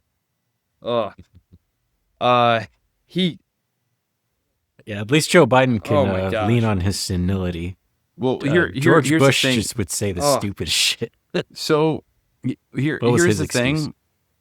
I don't think, because we're still waiting for the full story about what happened with these negotiations. Mhm. Was it a machination from the start, or did we get to the end and then, the Benjamin Netanyahu and Miriam Adelson's pressure was just so intense towards the end of that they let the operation go forward? Was there ever like any good faith in the negotiations at all? So that's still to be determined. If it is the case that the Israelis just completely just ignored Trump and just went in on their own to intentionally drag the U.S. into a war, that is, I think, crazier than anything even George Bush did. Like, yeah, at least in the context of the Iraq War, you can kind of like justify it in your head. Like, there had to be some Muslim country that we could pick on to, for domestic political reasons, but you could, and there was also this like really intense propaganda campaign that I'm sure George H.W. Bush seems like a giant compared to all of these presidents that we're talking. At least like there was like this like really sophisticated plan of like putting in office of special plans, like putting in an office within an office to have like these crazy hardline Zionists like cherry pick information to sell as intelligence to link Saddam Hussein to Al Qaeda and into a nuclear program. At least there was that. But there were times in the George W. Bush administration where he did kind of he did stand up to the Israelis just a little bit. Like when it came to settlements in Gaza, he stood up to them. There are some other cases. There has never been a case where Trump has stood up to the Israelis. Like not one. There's not a single case. Like he is like 100% totally like a Likud president in the office. So I don't know if there's like another instance in history. I think you're absolutely right. I think there. Biden was just too mentally feeble to even deal with the Israelis. What we were saying on the phone the other day is that like in comparatively on the Israel topic, if we're talking about American presidents and their kowtowing to Israeli foreign policy, Obama feels like a statesman. We were talking about, man, Obama seemed like a real statesman compared to what we've had. It's crazy. It's one of the wildest things that we've ever seen. But one of the interesting things. Oh, well, no, go ahead. I think if sucked we enough go oxygen out of back the and room. look at this situation though, so dual containment, the policy was predicated on the agreement that the Israelis were not going to expand south, that the Israelis were going to work towards a two-state solution. And also, part of invading Iraq was that Iran was going to be next on the list, or at least very shortly down the list. Remember, the debate wasn't should we do Iraq or Iran? It was what order should we do it in? And so Iraq just happened to be first. Iraq seemed more doable. Iran to this day doesn't seem very doable. It just, you mentioned the topography, Henry. It's very challenging topography. The population is extreme. But also, I think we have to look back at the geopolitical situation at the time. The United States was still living on that high of unipolarity. When you look at the United States' situation in 2025, there are major regional players all over the map. In 2000, 2001, 2002, this was just not the case. Even China was not on the map. Ted Galen Carpenter, who was at Cato for a very long time, terrific scholar. I like him a lot. Of course, he's a colleague now at the Libertarian Institute. But he wrote this book called The Coming War with China, and he wrote this in 2005. That thing got zero interest from the policy community. It was like, are you serious? China is going to try and fight us? Are you nuts? That would be crazy of them. Here we are 20 years later. It's not so crazy. But that's just to show just how much force projection that the United States had, that it was just considered unquestionable. And for people who weren't, because I mean, again, I was born in 1989. So growing up during that period, it's hard for me to explain to my kids, because I have kids who are teenagers now, and it's hard for me to explain to them that, no, you see, the United States could do whatever it wanted and no one could stop us, and we were just going to be rich and powerful forever.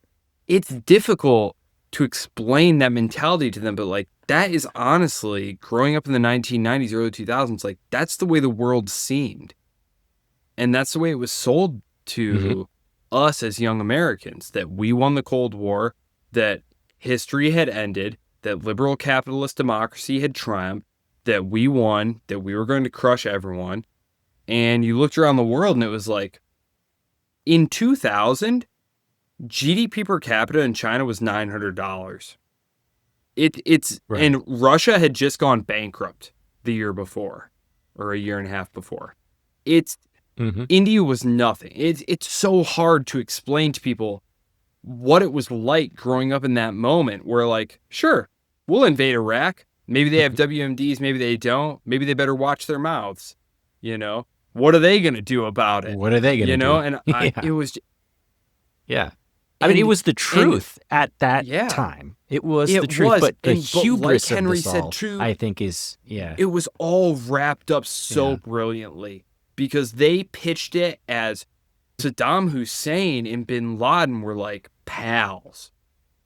They did 9/11 together. And to the average American, they were the same person. To the moving average really American, you had no idea. And how would you dispute it, no clue. You didn't know who any of these people were. You had no idea who was who. We didn't even have Wikipedia. Like, we had no idea. And George W. Bush's approval rating in 2003, 2004 was 82%, if I remember correctly. 82%. And that skews liberal. That skews Democrat. Like, they were and are still more likely to answer those type of survey questions. So it was crazy, because that presidency wanted this war. The Office of Special Plans in the vice president's office, they wanted this war, and the public totally supported them. When you look today at the numbers in terms of wanting war with Iran, it's nowhere close. There has not been that same effective propaganda effort to get the American people on board with this war. Thank goodness. Not that that necessarily means it won't still happen, but... Well, it might not. It might not be the war that we want, but it sounds like it's the war that we're going to get. What war did we want? China? Was that the war we wanted? Okay. Well, it depends on who you ask, right? Well, I've come to the conclusion that political parties in the United States care less about getting elected and more about just doing whatever their donors say. So they rather not get elected and not piss off their donors than get elected and piss off their donors. Just look at, like, you know, the Democrats could have won this election if Kamala Harris came out and said stuff like just a little bit more critical about Israel's treatment of the Palestinians. I think that could have gone a long way. Yeah. It was very clear that her base wanted to hear that. The Democrats were, by and large, opposed to Israel's war in Gaza. But no, it would be more of a risk for her to, piss off her, voters than to I don't know. act, to I piss think off she her was just donors. an idiot. So I feel like these people She don't should have care. just thrown. I remember that when she that went is on, true. what was it, The That is View true. or whatever that daytime show was, and they were like, "What would you change about Joe Biden's presidency?" She should have literally just thrown him under the bus, been like, "I'd have changed everything. Nobody listened to me. He's an idiot. All his advisors, idiots."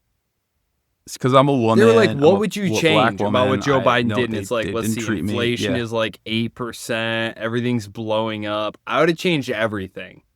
And instead, she's like, "Yeah, I can't think of anything." It's like, well, you're an idiot then. Not only are you not, you're just not a good politician. Say you'd have changed everything. Say you would have given everyone free everything. Say something. She was just an uninspiring, unintelligent person. Yeah. I mean, I hear you about donors and interest groups and stuff. I just think Kamala Harris was singularly stupid.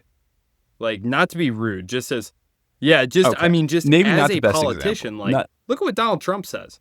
I got a book over there by Henry Frankfurter who talks about Donald Trump not being a liar, that he's not a liar. He's a bullshitter. Because there's a difference between being a liar and a bullshitter. A liar thinks about what the truth is, analyzes what's truthful and what's not, and then creates a fiction that discreetly skirts what's truthful. A bullshitter, by contrast, doesn't give a shit what the truth is, has no clue what's true or what's not, and just says stuff. Whatever serves them at that moment. And that's what Trump is. And that's what a good politician probably should be in the quote-unquote post-truth age. And man, Kamala Harris, boy, oh boy. That's a good one. Oh, man. We're in the weirdest timeline, and I want off. Not the best example, but man, I feel like public opinion, because at the end of the day, again, we don't know what's going to happen. I'll say again, just in case it was cut off, I think that they're going to declare victory. They're going to do something. They're going to hit a nuclear facility. They're going to declare victory, and then they're going to, let Iran declare victory. I mean, Iran's victory conditions are very simple. Survive. If they survive, they win. The U.S. could just go in and say, yeah, we degraded. They could say whatever. We degraded their nuclear capabilities by 10 years. We won. I think that's the most likely scenario. But again, this could cascade into something.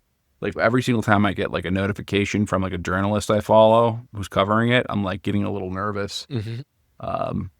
And also another thing with this conflict, man, right now I feel like there's like no way to really interpret like the true extent of what's going on, because like I'll look at videos of like Iranian missiles hitting Tel Aviv, and then you'll see like 3 of them, and they'll be like new batch of missiles, and then you'll see that, but then you'll notice like, oh wait, that was actually from last October when Iran, and that one was AI.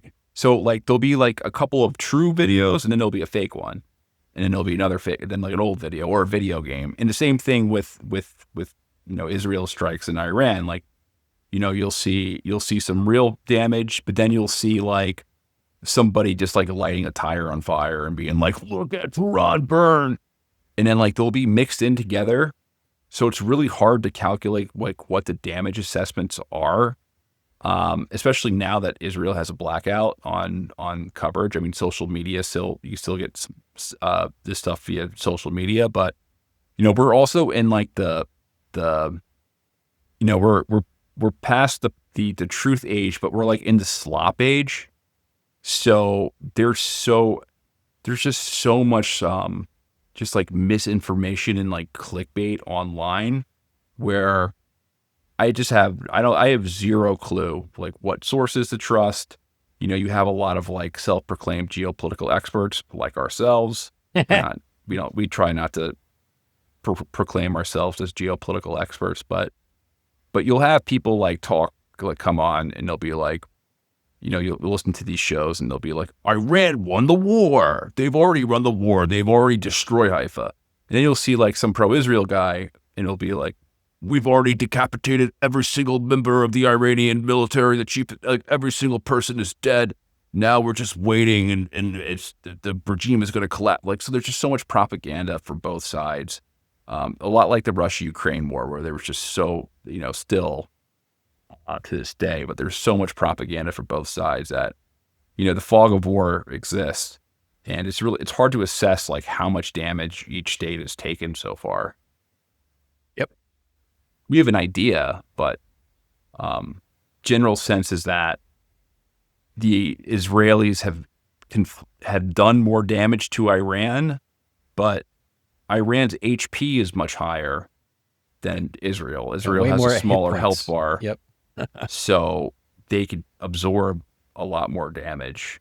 So each, even if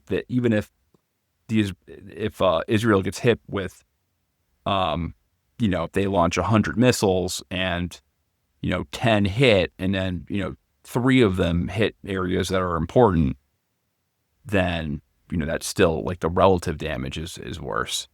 But there's a reason why they're, I feel like there's a reason why there's been a blackout and there's been enough confirmed damage in like Haifa and Tel Aviv where you can draw a conclusion that they are taking damage. Well, where does this lead? I think you really hit the nail on the head as far as like a constructivist point here. Like, look, if everyone is just catering to domestic political constituencies, the best thing that we can hope for is that everyone just declares victory and goes home, right? Iran says, hey, we survived. Yeah. Israel says, hey, we killed a whole bunch of the, Iranian leadership. And yes, we have some Washington scalps. says, hey, we prevented the Iranians from having a bomb. That would be amazing. If everyone just declared victory and went home, that would be phenomenal. The question is, does everyone feel like they can realistically do that? Yeah.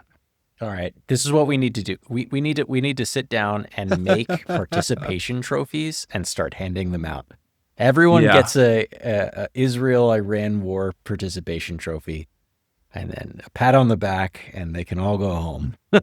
Everyone gets a shout out. Yep. It's like, so we're going to give an award to the Israelis for pulling out one of the most sophisticated surprise attacks we've seen with them, Assad, with infiltrating the country and it over the entire year and having a unprecedented, drone attack coming from trucks. Iran gets the award for really the bounce back award because they were able to respond and get their air defense back after a really crucial cyber attack and launch missiles. That's a really big effort. And man, those missiles are fast. So, Iran gets the missile year and the bounce back, and then the United States just gets the, like everyone gets their little award, and you can go back to it being a cold conflict that's. That would be unfortunately amazing just if we kick down the road. This thing down the road. And while I am very cynical about this stuff, I do think it's possible that the Israeli leadership does view this as a historic opportunity, that there is this incredible window that is opened up where they have a president, as you pointed out, I think it was Henry, you pointed this out, Donald Trump has been just an absolutely malleable piece of clay in their hands in terms of the Zionist agenda. And You know what has completely dropped off the news coverage in the last few days? Gaza. The West Bank. The West Bank was hardly even in the picture in the first place, but that's all completely off the agenda now. Yep. So while everyone is distracted, which they were already distracted, but I mean, I just think this could be like 140 people died like yesterday. Exactly. In And Gaza. it's nowhere. Mm-hmm. It was hardly on the radar to begin with. Now it's not on the radar at all. Look, this could be this moment is really an opportunity for those in Israel who have favored just saying, forget a two-state solution. We agreed to that in the 1990s. That was 30 years ago. Who cares what we said? Who cares what an Israeli government said 30 years ago? They were foolish 30 years ago. I mean, very quickly, very, very quickly, there was immediate pushback. Netanyahu became prime minister not long after that deal was made and said that was a stupid idea and we should never have agreed to that in the first place. And this is the same guy that's in charge now. And so, well, they killed the guy that made the deal. So it's quite possible that this will in fact be used as just a cover to accomplish domestic, because that, those really rabid settlers in Israel, those are a key part of the political coalition that Netanyahu needs to keep together for his own political sake, because he is, of course, vulnerable to prosecution by his political opponents. And as a libertarian realist, I'm always looking at what are the domestic political considerations of the actors in question. And I don't know how you guys look at this, but when I look at Donald Trump, I am a little bit confused because maybe foolishly, I do look at him as like a lame duck. So when I look at someone like Miriam Adelson, like, you already gave me your money and I got elected and I can't run for a third term. Like, I'm a lame duck president. Who cares what you want? So because I do understand that was a key part of his base, that he needed that base and he needed that donor money to get reelected. But I do kind of view Trump as a potential free agent in terms of what he wants to do in the region, because he doesn't need to be reelected again. What are your guys' thoughts on that? I have so my thoughts is that he's 80 now, 81. He just had a birthday. Let's see how old he is. He might be 80 on the dot. So he's in his 80s. He watches a lot of Fox News. He doesn't really have any clue about governance 79. at all. He doesn't have any clue about governance at all. He's much slower than he used to be. He may even be close to where Biden was, if not at the same level. I just think that he's feeble. He doesn't have the mental capacity to stand up to a bunch of his advisors, telling him to, giving him different options that are all kind of leading to the same outcome. I don't think he knows anything.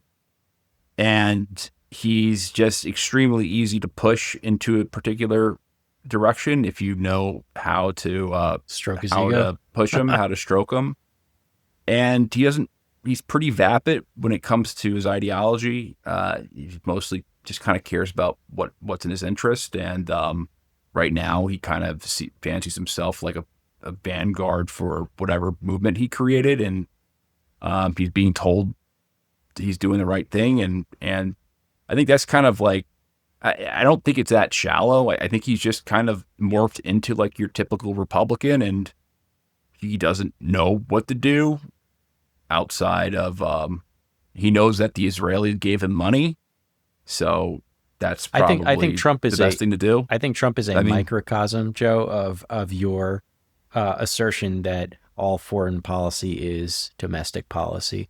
I think everything that makes up what Trump says and does comes down to his personal vested interests. Whatever is going to further his personal vested interests. He's always been that way. He says so much himself. Trump is the most important thing for Trump. So as far as like him being a free agent or, you know, him being a lame duck, I don't think any of that really matters. I think if you want to know how Trump's going to act, you just think about how does this impact Trump himself? Is he going to get brownie points from somebody? Is he going to get the praise and accolades that he so much desires? And let's forget about money for a moment. He's already rich, you know, like, and he can grift all he wants for the rest of his life, you know.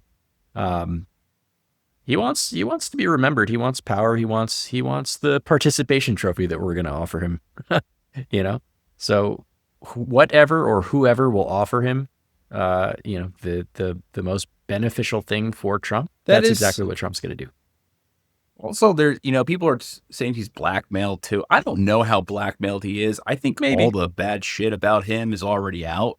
Maybe. You know, people are saying that he's on the Epstein stuff. Maybe he is. Well, I mean, even the Epstein, him, like the whole idea of him being on the Epstein Island thing, like that in itself kind of proves what I'm saying. So if he happens to have dirt on him, he's going to do whatever he can to make sure that dirt doesn't go out. So if that means he is being blackmailed and he has to do some shit that is maybe not what he initially wanted to do, but it's going to help him personally because then it makes it so that information doesn't get out, that's what he's going to do. It's very, very simple in my opinion. It's like, look at him and what benefits him and what he wants. He's not an altruist in any sense. He will never do anything that's not going to personally affect him in a positive way. I think that's probably one of the most dangerous things then is because if you look back even to his first term, what got him accolades? Do you guys remember the first time corporate press gave him accolades? Do you guys remember what it was? It was when he bombed Syria. It was like overnight. I think I can't remember exactly, but it was something like Trump has become the president was like the headline in like the Washington Post the next day or something like that because he bombed Syria. And that's kind of what I worry about is you saw in the last 3 days, like Meghan McCain saying like, oh, I just love Donald Trump now, basically. And it's like, oh, wow. I mean, like, this is the establishment. The establishment is embracing him. They're giving him love. They're accepting him.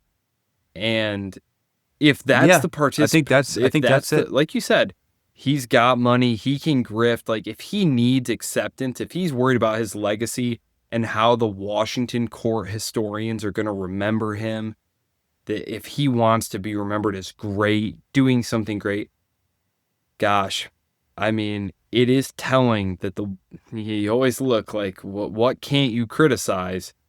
If you're a Republican or a Democrat, you mentioned Kamala Harris. She couldn't come out strong against Israel. Even though the base, it probably would have maybe put her over the edge. I mean, it's certainly here in Michigan. You guys know I'm coming to you from Michigan here. Gosh, that could have made the difference here in Michigan. Jill Stein got a lot of votes here in Michigan that could have flipped it for her. But she couldn't. But she felt, well, I wouldn't say she couldn't. She calculated that she couldn't. But yeah, I think that's telling. Yeah, I think she miscalculated too. I do. If you look at public opinions polls, like, it's just very clear.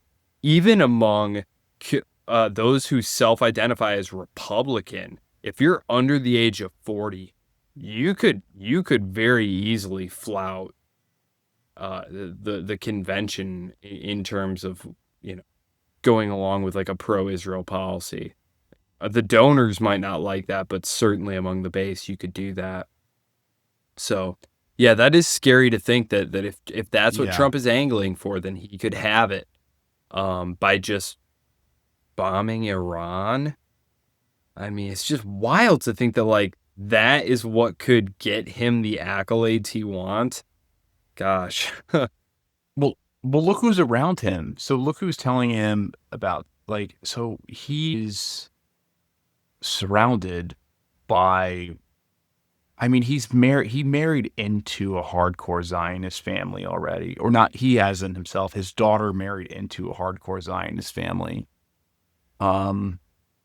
he's been compromised by them for a very long so you have Mark Levine going on visits to the White House and, listen, Trump, you're the best friend to the Jews. You'll always be remembered as the best friend of the Jews. You're the one who brought the embassy to it. You're the best. Everyone will go down in history as a person who stopped Islamic radical. That's who's around. That's who has his ears. And he loves it. Yeah, it's a great loves point. it. He loves when they give him a big pat on the back. He doesn't know anything. He doesn't know, so he's just gonna take the narrative and again, yeah, the Rogan interview was really telling. People are like, yeah, Trump did a great job on it. I remember watching it and I was like, man, he's really kind of showing his motivation. At one point, he was just telling about the first time I was on TV, they loved me. They loved me, and I could just tell how he said it. That was the ultimate, sense of and let's not pride for him. Let's not forget why he decided to run for president in the first place. He got ripped. Yeah. He got burned by Obama during that White House correspondence joke, and it was fucking legitimately hilarious. You could be a Trump supporter, and that was funny. It was such a sick burn, and he turned around and he was like, "Oh yeah, watch what I'm gonna do." Right? And ever since then, it's been his mission to get back on top and prove that in retrospect, he's not a bitch. Isn't that just so surreal to look back on? Here's Trump phoning into Fox and Friends, complaining about where's Obama's birth certificate and stuff. And then Obama invites him to that White House Correspondents' Dinner just to humiliate him. And 3 years later, Trump is the president. Yeah. It's just crazy. And you had talked about the idea that what does Trump want? He wants acceptance. It is, not to get too psychoanalytical, but he was new money. He was new money. He and his family were on the outside looking in and were always kind of looked down on, and gaining acceptance among the actual establishment, the actual elite, getting the acknowledgement that yes, you are actually not only one of us, but you're the best of us. And Trump is the president. He is the leader of the world empire twice, even though the establishment tried their best to destroy him. And I've never voted for Trump, and I would never vote for him. But you have to admit, it's impressive. They tried their best to destroy him for a decade, and it didn't work. Yep. He's there, and he's stronger than ever. He's stronger than ever. Stronger, yeah. It's wild. Yeah, but they realized something that they should have realized a long time ago. Rather than fight the currents, all you got to do is it's not that hard to subvert him. You went through all this effort to make up this phony shit about Russiagate, and then you did all these blatantly terrible, corrupt things to take him down. And all you really had to do was just tickle his balls a little bit, and he would have done whatever you wanted. And you could have had the facade of yeah, we have this populist change guy, and then just completely subverted his presidency from within, which is happening right now. I feel like he's more accepted than ever. There's those protests that, in California and stuff, but for the most part, there's not the same level of Trump derangement as there was back. I'll push back a little bit on you that this weekend did have quite large No Kings protest turnouts all over the country. More so but in than general, that military parade, which was also in general, hilarious. you're not getting back in the day during his first candidacy, every single segment from Rachel Maddow was this is how Trump was Hitler. And this is how 5 ways that he was like Hitler. And he's a fascist, and he is evil, and that was every single segment. And then now it's you still get it more. Now you get more. It's Trump's an idiot. Yeah, type. You know what the thing is? The thing about this is, and I don't speak for the left, but if I did, I would just say that they're all just fucking tired. Then they don't care anymore. They're just kind of letting them let them burn everything down, let them do the damage. I'm of the opinion that nothing that any one presidency can do can totally subvert the United States to such a degree that it can't be fixed later. If you're of the opinion that it needs fixing, like anything can be undone. Most of the stuff that Trump is getting through is through executive order, which can be reversed with any other president. So I think most of the left are just like, whatever. He's a fool. Let him make a fool of himself. It's gonna suck for the next 4 years, and then midterms will kneecap his ability to legislate by taking over the House and the Senate, and just what is that Sun Tzu quote? Like, don't interrupt your enemy when they're making a mistake. Yeah.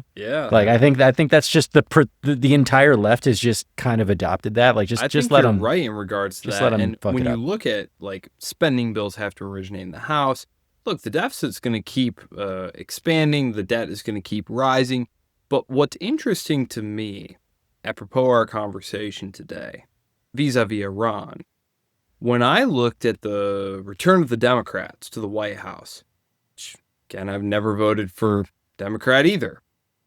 I'm just a contrarian. I just like complaining about everyone.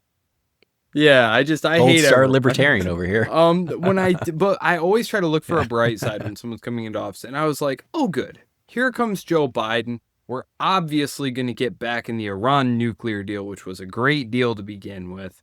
So for me, but of course that didn't happen. He floated a couple of trial balloons. So I read the corporate press every day, and the reason I read it is because a lot of times you're getting messaging from one or the other party. You're getting a message from the regime, and they want to see what's the opinion going to be about this.